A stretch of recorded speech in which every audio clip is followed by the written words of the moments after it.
അമ്മേ പരിശുദ്ധ അമ്മേ പരിശുദ്ധ ദൈവമാതാവേ, കൃപാസനത്തിലൂടെ ഞങ്ങൾക്കും ഞങ്ങളുടെ ദേശത്തിനും അമ്മ മധ്യസ്ഥം തേടി തന്ന എല്ലാ അനുഗ്രഹങ്ങൾക്കും കൃപകൾക്കും ഞങ്ങളിപ്പോൾ ഹൃദയം നിറഞ്ഞ നന്ദി പറയുന്നു.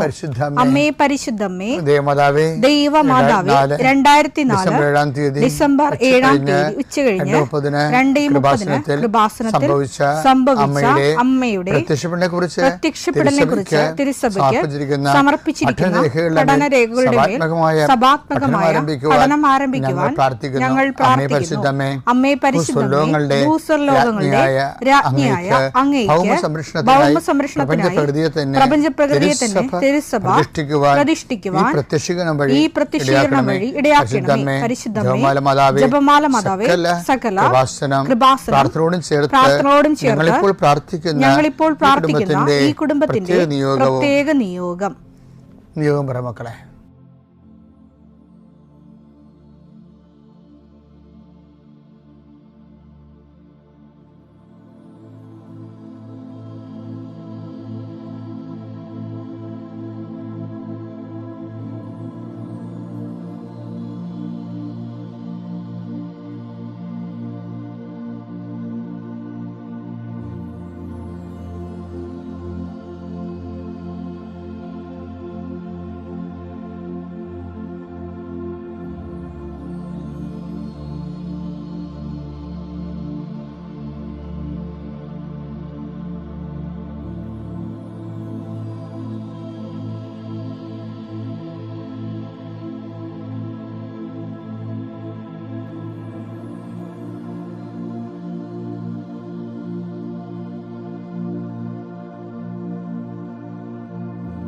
അമ്മയുടെ പ്രത്യക്ഷീകരണത്തിന്റെ ഈ അനുഗ്രഹവേളയിൽ ഞങ്ങൾക്ക് സാധിച്ചു തരുവാൻ കനിയണമേ. ആമേൻ. വിശ്വാസ പ്രമാണം.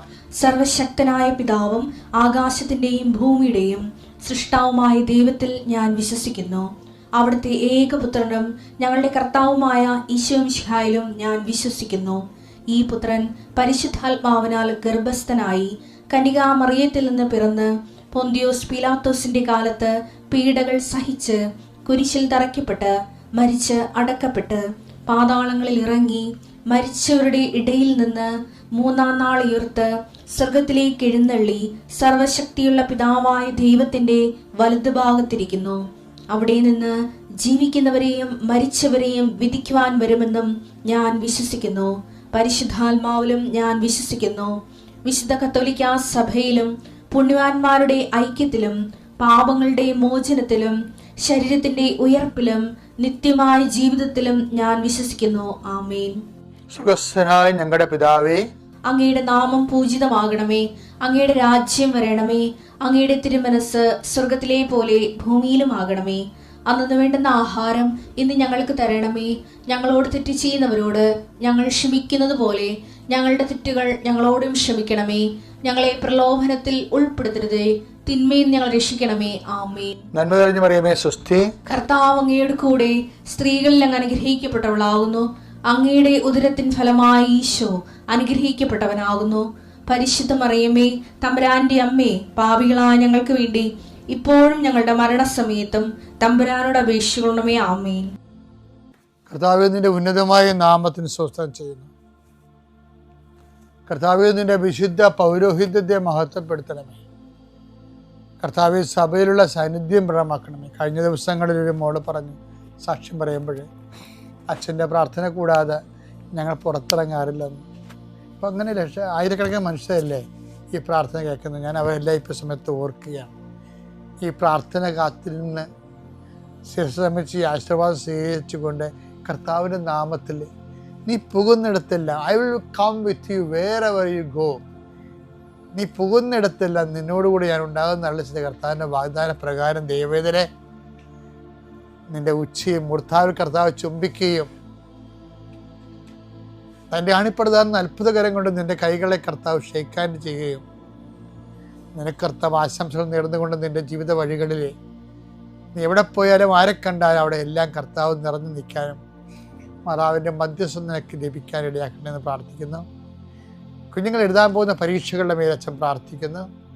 അവർക്ക് കൂടെ പാടുള്ള വിഷയങ്ങൾ കുഞ്ഞുങ്ങൾ പരീക്ഷയ്ക്ക് വരുമ്പോൾ, എന്നെ കാണാൻ വരുമ്പോൾ എൻ്റെ ചെവി പറയും മാത്സ് പാടാണ്, ഇംഗ്ലീഷ് പാടാണ്, അത് കുറേ വിഷയങ്ങൾ പറയും. അപ്പം അവർക്ക് പേടിച്ചിട്ടാണ് അവർ പറയണത്. അങ്ങനെ പേടിയുള്ള കുഞ്ഞുങ്ങളെ ഞാൻ അമ്മയ്ക്ക് ഏൽപ്പിക്കണം ഇപ്പോഴേ. അമ്മേ, അവിടെ കഴിവിനേക്കാൾ ഉപരി അവിടെ അമ്മയുടെ പ്രത്യേക അനുഗ്രഹം കൊണ്ട് കുഞ്ഞുങ്ങൾ ആ കടമ്പുകളെല്ലാം കടന്നു വരാൻ അവരെ അനുഗ്രഹിക്കണം. എന്തെല്ലാം പരീക്ഷകൾ, എന്തെല്ലാം ഇൻ്റർവ്യൂകൾ, എന്തെല്ലാം അഭിമുഖങ്ങളെല്ലാം നടക്കുമ്പോൾ അതിനെല്ലാം നീ പറയേണ്ട കാര്യങ്ങൾ എന്ത് പറയുമെന്ന് ഓർത്ത് മുൻകൂട്ടി ആലോചിച്ചു. അത് ഉത്കണ്ഠപ്പെടേണ്ട, നീ പറയേണ്ടത് എന്താണെന്ന് ആ സമയത്ത് അറിവ് നൽകുന്നവർ എത്ര ഇൻ്റർവ്യൂ ആണ് കർത്താവേ. ഒന്നും ചോദിക്കാതെ വിടുകയും അതേസമയം ജോലി കൊടുക്കുകയും ചോദിക്കുമെന്ന് ഓർത്ത് ഭയപ്പെട്ട ചോദ്യത്തെ ചോദ്യകർത്താവ് വിഴുങ്ങിക്കളയുകയും നിന്നെ രക്ഷിക്കുകയും ചെയ്യുന്ന നിൻ്റെ ദൈവത്തിൻ്റെ സാന്നിധ്യം നിൻ്റെ കൂടെ ഉണ്ടാവട്ടെ. കർത്താവേ, വലിയ യാത്ര പോകുന്നവരെ ആശീർവദിക്കുന്ന ഈശോയെ, അവർ കയറുന്ന വിമാനം, ഇപ്പം നടക്കുന്ന യുദ്ധങ്ങൾ എത്രയും വേഗം അവസാനിച്ച് ലോകം സമാധാനപൂർണ്ണമാക്കണം കർത്താവ്. യുദ്ധം ചെയ്യുന്നവരറിയുന്നില്ല. എത്രയോ മനുഷ്യരുടെ യാത്ര മുടങ്ങി, എത്രയോ മനുഷ്യർ ജീവിതം തീർന്നു, എത്രയോ മനുഷ്യർ ഇനി ഒരു കാലത്തും പൊങ്ങി വരാത്ത രീതിയിൽ അവിടെ ബിസിനസ് തകർന്നു, അവിടെ ജീവിതത്തിൻ്റെ താളം തെറ്റി ജീവിതത്തിന് ഭ്രാന്തി പിടിച്ച പോലെയാകുന്നു. കർത്താവേ, അങ്ങനെയുള്ള എല്ലാ തിന്മകളിൽ നിന്നും യുദ്ധം മൂലം ഉണ്ടാകുന്ന കെടുതികളിൽ നിന്നും കർത്താവിൻ്റെ നാമത്തിൽ നിങ്ങൾ സംരക്ഷിക്കപ്പെടട്ടെ. പ്രിയപ്പെട്ടവരെ, ബൈബിളിലെ ഉൽപ്പത്തി പുസ്തകം മുതൽ വെളിപാടിൻ്റെ പുസ്തകം വരെ ഇഴഞ്ഞു കിടക്കുന്നൊരു മനുഷ്യനുണ്ട്, ഇഴഞ്ഞു കിടക്കുന്നൊരു ജീവി. അത് സർപ്പമാണ്. സർപ്പം വെളിപാടിൻ്റെ പുസ്തകത്തിലുണ്ട്, ഉൽപ്പത്തി പുസ്തകത്തിലുണ്ട്, ലൂക്കാൻ്റെ പുസ്തകത്തിലുണ്ട്, മർക്കോസിൻ്റെ പുസ്തകത്തിലുണ്ട്. സർപ്പം എല്ലായിടത്തേക്കും നിറഞ്ഞിരിക്കണം ബൈബിളിൽ. ഇവിടെ ഒരു വ്യത്യാസമുള്ള വെച്ച് കഴിഞ്ഞാൽ ചിലർ സർപ്പം കയ്യിലെടുക്കും, ചിലർ സർപ്പത്തെ കയ്യിലെടുക്കും. ആ വ്യത്യാസമേ ഉള്ളൂ. ഉൽപ്പത്തി മുതൽ വെളിപാട് വരെ സർപ്പമുണ്ട് എല്ലായിടത്തും. ഇപ്പം ഈശോ പറയത്തില്ലേ സർപ്പം, ഇപ്പം അവ പറയത്തില്ലേ സർപ്പം എന്നെ വഞ്ചിച്ചു എന്നൊക്കെ പറയത്തില്ലേ. അപ്പോൾ വെളിപാടിൻ്റെ പുസ്തകത്തിലും സർപ്പമുണ്ട്. സർപ്പം തന്നെ രക്ഷപ്പെടാൻ വേണ്ടി അവൾക്ക് ചിറക് നൽകപ്പെട്ടെന്ന് വെളിപാട് 12 പറയുന്നില്ലേ. പുരാതന സർപ്പം ഒന്ന് യോഹന്നാൻ വെളിപാടിൽ വിളിക്കുന്നുണ്ട്, പിശാചിനെ വിളിക്കണം. അപ്പോൾ ഇതിന് ഈ സർപ്പത്തിനെ കൊണ്ട് പുതിയ നിയമത്തിൽ വരുമ്പോൾ ക്രിസ്തു വന്നതിന് ശേഷം സർപ്പത്തിനെ കൈകാര്യം ചെയ്യണേ കാണാം. ക്രിസ്തു അപ്പോസ്തലന്മാർക്കൊരു അധികാരം കൊടുക്കും. അവർ എന്താണ്, ഇതാ സർപ്പങ്ങളുടെയും തേളുകളുടെയും, ലൂക്കാ 10:19, ഇതാ പാമ്പുകളുടെയും സർപ്പങ്ങളുടെയും തേളുകളുടെയും ശത്രുവിന്റെ സകല ശക്തികളുടെയും മീതെ ചവിട്ടി നടക്കാൻ നിങ്ങൾക്ക് ഞാൻ അധികാരം തന്നിരിക്കുന്നു, ഒന്നും നിങ്ങളെ ഉപദ്രവിക്കുകയില്ല. ഇനി മർക്കോസിന്റെ 16:18 വരുമ്പോഴും സർപ്പമുണ്ട്. മർക്കോസ് 16:18, അവർ സർപ്പങ്ങളെ കയ്യിലെടുക്കും മാരകമായ എന്തു കുടിച്ചാലും അത് അവരെ ഉപദ്രവിക്കുകയില്ല. അപ്പൊ സർപ്പം കയ്യിലെടുത്തവരുമുണ്ട്, സർപ്പത്തെ കയ്യിലെടുത്തവരുമുണ്ട്, അല്ലേ? ഹവ്വാനെ സർപ്പം പറ്റിച്ച് കയ്യിലെടുത്തു, പിശാച് മനുഷ്യനെ കയ്യിലെടുത്തും. അതുപോലെ തന്നെ സർപ്പത്തെ കൈകാര്യം ചെയ്ത ആൾക്കാരുണ്ട്. അതന്നെ അതിന് ആത്മീയ അധികാരം വേണമെന്നാണ് ഈശോ ലൂക്കാ 10:9 പറയണം. സർപ്പങ്ങളുടെയും തേളുകളുടെയും ശത്രുവിൻ്റെ സത്യവും ചവിട്ടി നടക്കാൻ ഞാൻ നിനക്ക് അധികാരം തരുന്നു. കർത്താവിനോടുള്ള വിശ്വാസം വർദ്ധിച്ചു വരുമ്പോൾ നമുക്ക് അനുഗ്രഹത്തിൽ നിന്ന്, അഭിഷേകത്തിൽ നിന്ന് അധികാരത്തിലേക്ക് നമ്മൾ പടിപടിയായിട്ട് വളരും. അപ്പോൾ അത് സ്പിരിച്വൽ സെൻസാണ്. ഇപ്പോൾ സർപ്പം പോലെ ഇരിക്കണ, ഇപ്പോൾ സർപ്പത്തിൻ്റെ സ്വഭാവം എന്താ? പാവളിക്കണത് ഒന്നെങ്കിൽ ആൾക്കാരെ കൊത്താൻ, അല്ലെങ്കിൽ ഇര പിടിക്കാൻ. ഇപ്പോൾ ചില സ്വഭാവമുള്ള, അങ്ങനെയുള്ള സ്വഭാവമുള്ള മനുഷ്യരില്ലേ, അവർ 10 പൈസ ഒപ്പിക്കാൻ വേണ്ടിയാണ് അവർ എന്ത് നീചമായ കാര്യങ്ങളും ചെയ്യണവരുണ്ട്. പാവളിക്കണത് ഒന്നെങ്കിൽ ആൾക്കാരെ കൊത്താൻ, നശിപ്പിക്കാൻ, അല്ലെങ്കിൽ ഇര പിടിക്കാൻ. 2 കാര്യവും സർപ്പത്തിന് അറിയത്തുള്ളൂ. അപ്പോൾ ഇങ്ങനെയുള്ള ആൾക്കാരെ നമ്മൾ നമ്മുടെ കമ്പനികളിലും സ്കൂളിലും എല്ലായിടത്തും നമുക്കിങ്ങനെയൊക്കെയുള്ള ഈ സ്വഭാവമുള്ള ആൾക്കാരെ കണ്ടെത്താൻ കഴിയും. അവരൊക്കെ പാരയും സൂചിയും ഒക്കെ വെക്കും പലതരത്തിൽ. അവർക്ക് അത് അറിയത്തുള്ളൂ, അതാണ് വിഷയം. പക്ഷെ നമ്മളെ ഇതിനെ അതിജീവിക്കണം എന്നുണ്ടെങ്കിൽ ചില ഗ്രൂപ്പുകൾ ഉണ്ടാക്കും, അവർക്കെതിരെ ഒരു ഗ്രൂപ്പ് ഉണ്ടാക്കി വെക്കും, ചില കേസുകളൊക്കെ ഉണ്ടാക്കും. പക്ഷേ ഏറ്റവും നല്ലൊരു മാർഗം എന്ന് പറഞ്ഞാൽ എപ്പോഴും ദൈവത്തിനെ ഈ വിഷയത്തിൽ അഡ്രസ്സ് ചെയ്യിപ്പിക്കുകയാണ്, അഭിസംബോധന ചെയ്യിപ്പിക്കുക. അതിനെന്ത് ചെയ്യണം? കർത്താവിൻ്റെ നമ്മുടെ ആത്മീയ അധികാരം വർദ്ധിക്കണം.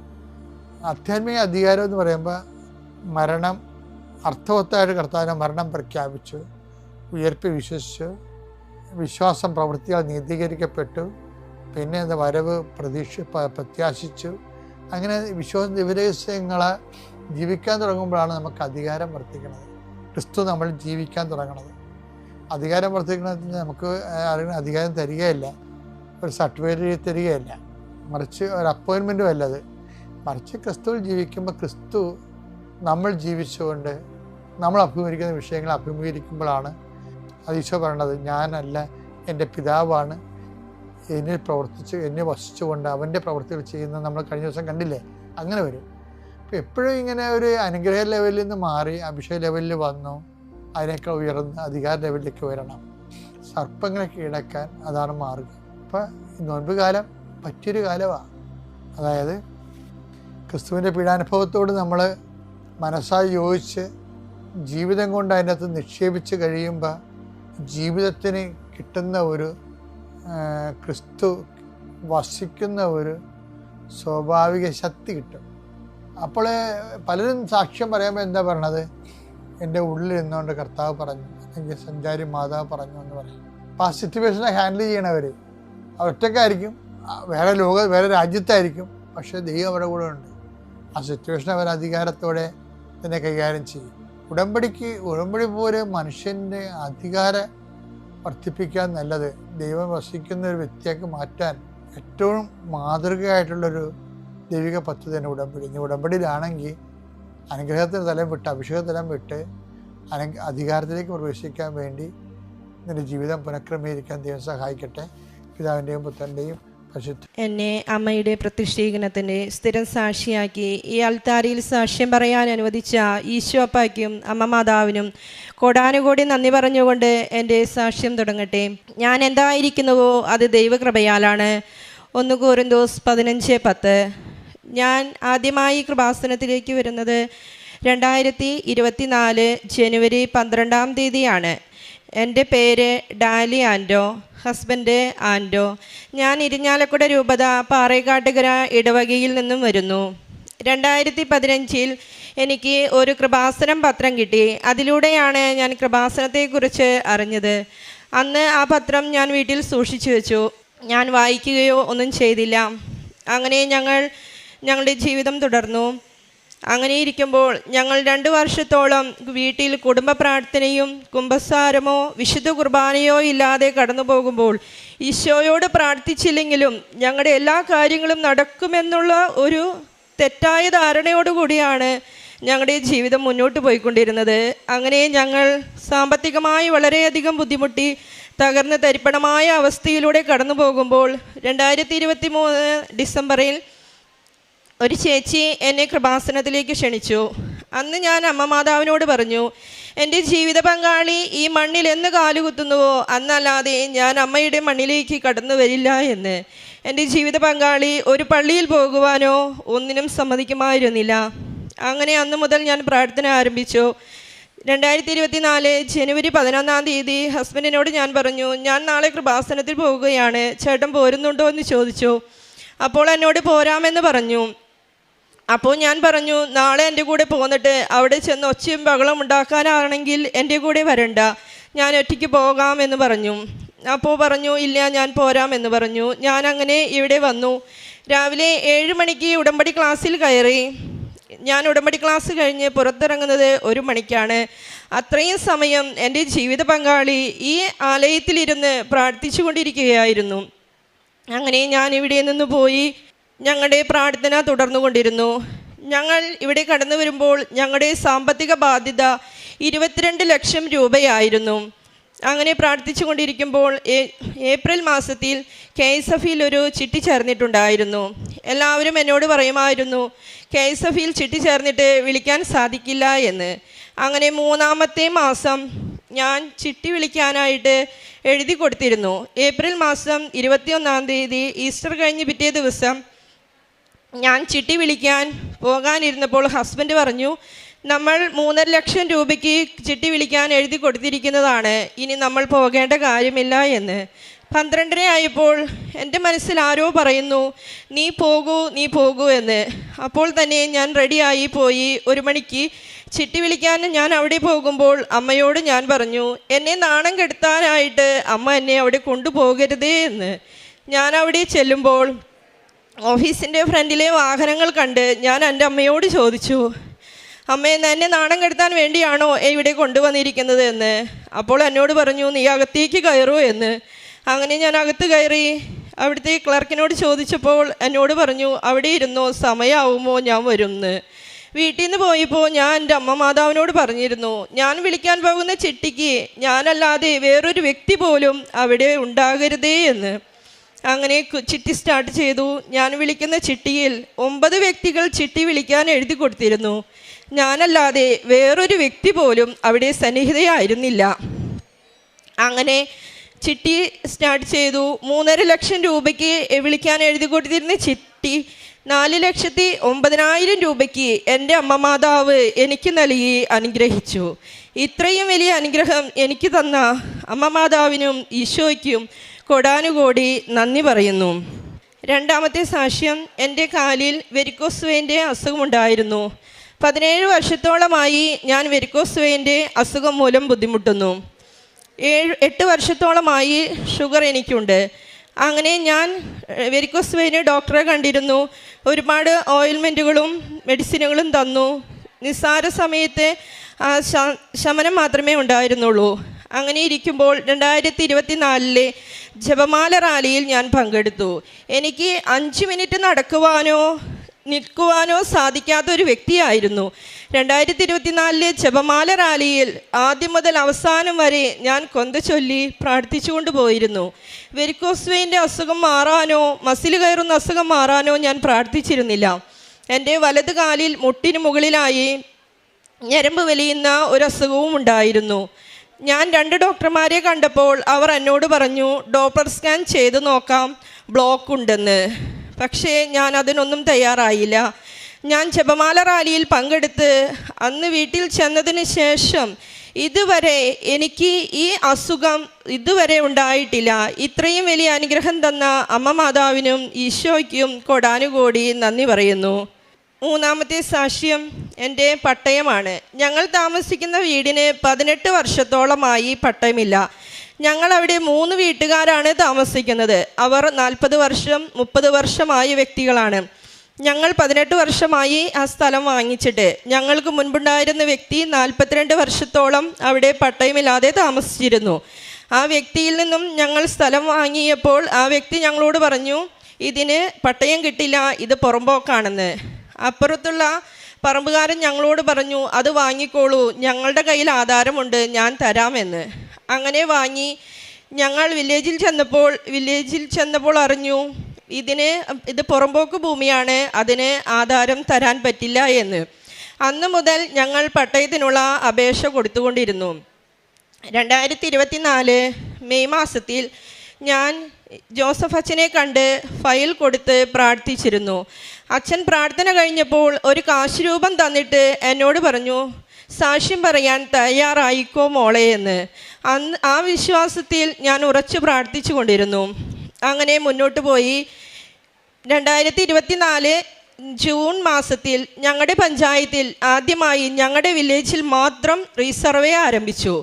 പട്ടയം കിട്ടാനുള്ള തടസ്സം എന്ന് പറയുന്നത് റീസർവേ കഴിയാത്ത കാരണം പുറമ്പോക്ക് ഭൂമി അളന്ന് തിട്ടപ്പെടുത്താൻ സാധിക്കില്ല എന്നുള്ളതായിരുന്നു. ജൂണിൽ റീസർവേ കഴിഞ്ഞു. അവിടേക്ക് വില്ലേജിൽ പുതിയതായി വന്ന സ്റ്റാഫ് പറഞ്ഞു, നമുക്ക് പുതിയ അപേക്ഷ കൊടുക്കാമെന്ന്. അങ്ങനെ 3 കൂട്ടുകാരുടെയും അപേക്ഷ ഞങ്ങൾ നൽകി. അങ്ങനെ തുടർന്ന് അതിൻ്റെ കാര്യങ്ങൾ നടന്നുകൊണ്ടിരിക്കുമ്പോൾ ഞങ്ങൾ സ്ഥലം വാങ്ങിച്ചവർ ഞങ്ങളോട് പറഞ്ഞു, നീ ഇത്രയ്ക്കൊക്കെ പ്രാർത്ഥിക്കുന്നുണ്ടല്ലോ, നിൻ്റെ മാതാവിന് അത്ര ശക്തി ഉണ്ടെങ്കിൽ നിൻ്റെ കൃപാസന മാതാവ് നിനക്ക് പട്ടയം വാങ്ങിത്തരട്ടെ എന്ന്. അത്രയും നാൾ ഞാൻ എൻ്റെ അമ്മയോട് പ്രാർത്ഥിച്ചിരുന്നത്, എൻ്റെ അമ്മയുടെ പ്രത്യക്ഷീകരണത്തിന് സ്ഥിരം സാക്ഷിയാക്കി യേശുനാമത്തിൽ എന്നെ ഉയർത്തണമേ എന്നായിരുന്നു. അന്ന് മുതൽ ഞാൻ പ്രാർത്ഥിക്കാൻ തുടങ്ങി. അമ്മേ, ഞാൻ ഒരിക്കലും അമ്മയെയോ ഈശോയെയോ വിട്ടുപോകില്ല. പക്ഷേ മറ്റുള്ളവരുടെ വിശ്വാസം വർദ്ധിപ്പിക്കാനായി എന്നെ അമ്മയുടെ പ്രത്യക്ഷീകരണത്തിൻ്റെ സ്ഥിരം സാക്ഷിയാക്കി ഉയർത്തണമേ എന്ന് പ്രാർത്ഥിച്ചു കൊണ്ടിരുന്നു. അങ്ങനെ പട്ടയത്തിൻ്റെ കാര്യങ്ങൾ മുന്നോട്ട് പോയിക്കൊണ്ടിരുന്നു. അങ്ങനെ അവസാനം ഇന്നലെ ഈ പട്ടയം ഞങ്ങളുടെ കയ്യിൽ തൃശ്ശൂർ പട്ടയമേളയിൽ വെച്ച് ഞങ്ങൾക്ക് ലഭിച്ചു. ഞാൻ എൻ്റെ അമ്മ മാതാവിനോട് പറഞ്ഞിരുന്നു, ഈ പട്ടയം എൻ്റെ കയ്യിൽ കിട്ടിയാൽ ഞാൻ അമ്മയുടെ മുന്നിൽ വന്ന് സാക്ഷ്യം പറഞ്ഞതിന് ശേഷമേ എൻ്റെ നാട്ടിലുള്ള ആരുപോലും അറിയൂ എന്ന്. 18 വർഷത്തെ കാത്തിരിപ്പിന് ശേഷമാണ് ഈ പട്ടയം ഞങ്ങൾക്ക് ലഭിച്ചത്. ഇപ്പോഴും ഞങ്ങളുടെ അപ്പുറത്തുള്ള വ്യക്തികൾക്ക് പട്ടയം ലഭിച്ചിട്ടില്ല. ഈ സ്ഥലം മൊത്തം 60 വർഷമായിട്ട് പട്ടയമില്ലാതെ കിടക്കുന്ന ഭൂമിയാണ്. ഇത്രയും വലിയ അനുഗ്രഹം നേടിത്തന്ന എൻ്റെ അമ്മ മാതാവിനും ഈശോ അപ്പായ്ക്കും കോടാനുകോടി നന്ദി പറയുന്നു. അടുത്തതായി എൻ്റെ ഡ്രൈവിംഗ് ലൈസൻസാണ്. ഞാൻ 2 വീലർ ലൈസൻസ് എടുത്തിട്ട് 8 വർഷം കഴിഞ്ഞിരുന്നു. അതിനുശേഷം 4 വീലർ ലൈസൻസ് എടുക്കണമെന്ന് ഭയങ്കര ആഗ്രഹമായിരുന്നു. അങ്ങനെ ഹസ്ബൻഡും ഞാനും ഡ്രൈവിംഗ് ലൈസൻസിന് പോയി ചേർന്നിരുന്നു. ഡ്രൈവിംഗ് ലൈസൻസ് എടുക്കാൻ സ്കൂളിൽ പോയി ചേർന്നു. അങ്ങനെ ഞാൻ ഡ്രൈവിങ്ങിന് നന്നായി വണ്ടി ഓടിക്കുമായിരുന്നു. അങ്ങനെ ഞാൻ ഡ്രൈവിങ്ങിന് പോയി. അപ്പോൾ ഞാൻ രാവിലെ ഈശോയോട് കുർബാനയിൽ പ്രാർത്ഥിച്ചിരുന്നു, നിൻ്റെ സാന്നിധ്യം എനിക്ക് അവിടെ പ്രകടമാക്കി തരണമേ എന്ന്. ഞാൻ ഡ്രൈവിംഗ് ടെസ്റ്റിന് പോയി. അവിടെ ഈശോയുടെ ശക്തമായ സാന്നിധ്യം ഞാൻ ഓരോ നിമിഷവും അനുഭവിച്ചു. എൻ്റെ ഉടമ്പടിയിലെ സാക്ഷ്യമായിരുന്നു എനിക്കും എൻ്റെ ജീവിത പങ്കാളിക്കും ഫസ്റ്റ് ചാൻസിൽ തന്നെ ഡ്രൈവിംഗ് ലൈസൻസ് കിട്ടണമെന്ന്. കഴിഞ്ഞ ഡിസംബർ 23-ാം തീയതി എനിക്കും ഫെബ്രുവരി 17-ാം തീയതി ഹസ്ബൻഡിനും ഡ്രൈവിംഗ് ലൈസൻസ് ഫസ്റ്റ് ചാൻസിൽ തന്നെ തന്ന് അനുഗ്രഹിച്ച ഈശോപ്പായ്ക്കും അമ്മ മാതാവിനും കോടാനുകോടി നന്ദി പറയുന്നു. പിന്നെ പ്രേക്ഷിത പ്രവർത്തനം. ഞാൻ ഉടമ്പടി എടുത്തിട്ട് 2 വർഷമായി. ഞാൻ എല്ലാ മാസവും ഇവിടെ വരും. എനിക്ക് എവിടെ നിന്നാണ് ഇവിടെ വരാനുള്ള പൈസ എന്ന് എനിക്കറിയില്ല. എനിക്ക് എങ്ങനെയെങ്കിലും തലേ ദിവസം ഇവിടെ വരാനുള്ള പൈസ റെഡിയാക്കി അമ്മ തരും. ഞാനിവിടെ വന്ന് എല്ലാ മാസവും പത്രം വാങ്ങിച്ച് വീട്ടിൽ കൊണ്ടുപോയി അതിൽ ബൈബിൾ വചനങ്ങൾ ഓരോന്നും ഓരോ പത്രത്തിലും എഴുതി വീടുകൾ കയറി ഇറങ്ങി ഞാൻ പത്രം കൊടുക്കും. കാരുണ്യപ്രവൃത്തികളായിട്ട് ചെയ്തിരുന്നത് പൊതിച്ചോറുണ്ടാക്കി വഴിയരികിൽ ഭിക്ഷയാചിക്കാനിരിക്കുന്നവർക്ക് കൊണ്ടുകൊടുക്കുമായിരുന്നു. പിന്നെ എൻ്റെ മുൻപിൽ കൈനീട്ടുന്നവർക്ക് ഞാൻ എന്നെ കൊണ്ട് പറ്റുന്ന സഹായം ഞാൻ ചെയ്യുമായിരുന്നു. പിന്നെ ബൈബിൾ ഒരു പ്രാവശ്യം മുഴുവനായിട്ടും വായിക്കാനായിട്ട് എനിക്ക് സാധിച്ചു. ഞാൻ ഇവിടെ വന്ന് ഉടമ്പടി എടുത്തതിന് ശേഷം എൻ്റെ ആത്മീയ ജീവിതത്തിൽ എന്ന് പറഞ്ഞു കഴിഞ്ഞാൽ ഞാൻ പുറകോട്ട് തിരിഞ്ഞു നോക്കുമ്പോൾ ഞാനൊരു ക്രിസ്ത്യാനിയായിട്ട് ജീവിച്ചു എന്ന് പറയാൻ തന്നെ എനിക്കിപ്പോൾ നാണമാണ്. കാരണം ഞാൻ അത്രയും തകർന്ന അവസ്ഥയിലായി പോയിക്കൊണ്ടിരുന്നത്. ഇപ്പോൾ ഞങ്ങൾ ആത്മീയമായിട്ട് വളരെയധികം ഉയർന്നു. ഓരോ ദിവസവും വീട്ടിൽ ബൈബിൾ വായിക്കാനും ബൈബിൾ വചനങ്ങൾ ഷെയർ ചെയ്യാനുമാണ് കൂടുതൽ സമയം ഞങ്ങളിപ്പോൾ കണ്ടെത്തുന്നത്. പിന്നെ കുമ്പസാരം, കുർബാന, കുടുംബ പ്രാർത്ഥന, ഇത് 3ഉം ഞങ്ങളുടെ ജീവിതത്തിൽ മുൻപുണ്ടായിരുന്നില്ല. ഇപ്പോൾ വളരെയധികം മാറ്റങ്ങൾ ഞങ്ങളുടെ ജീവിതത്തിൽ വന്നിട്ടുണ്ട്. ഇനിയും ഒരിക്കൽ കൂടി ഈ പ്രത്യക്ഷീകരണത്തിൻ്റെ സാക്ഷിയാക്കി ഈ അൾത്താരയിൽ ഇതിലും വലിയ സാക്ഷ്യം നൽകാൻ അമ്മ അനുവദിക്കുമെന്നുള്ള ഉറച്ച വിശ്വാസത്തോടെ ഞാൻ എൻ്റെ ഈ സാക്ഷ്യം ഇവിടെ നിർത്തുന്നു. അങ്ങ് ഞങ്ങളോടൊത്ത് യാത്ര ചെയ്യുമെങ്കിൽ ഞാനും അങ്ങയുടെ ഭൂമുഖത്തുള്ള എല്ലാ ജനതയിൽ നിന്നും വ്യത്യസ്തമായിരിക്കും. പുറപ്പാട് പുസ്തകം 33-ാം അധ്യായം 16-ാം വചനമാണ്. ഇസ്രായേൽ ജനത്തെ വാഗ്ദത്ത ഭൂമിയിലേക്ക് നയിച്ചപ്പോൾ ദൈവം അവരുടെ കൂടെ ഉണ്ടായിരുന്നു. ദൈവത്തിൻ്റെ സാന്നിധ്യമില്ലെങ്കിൽ വിജയവും യാത്രയും അർത്ഥശൂന്യമാണ്.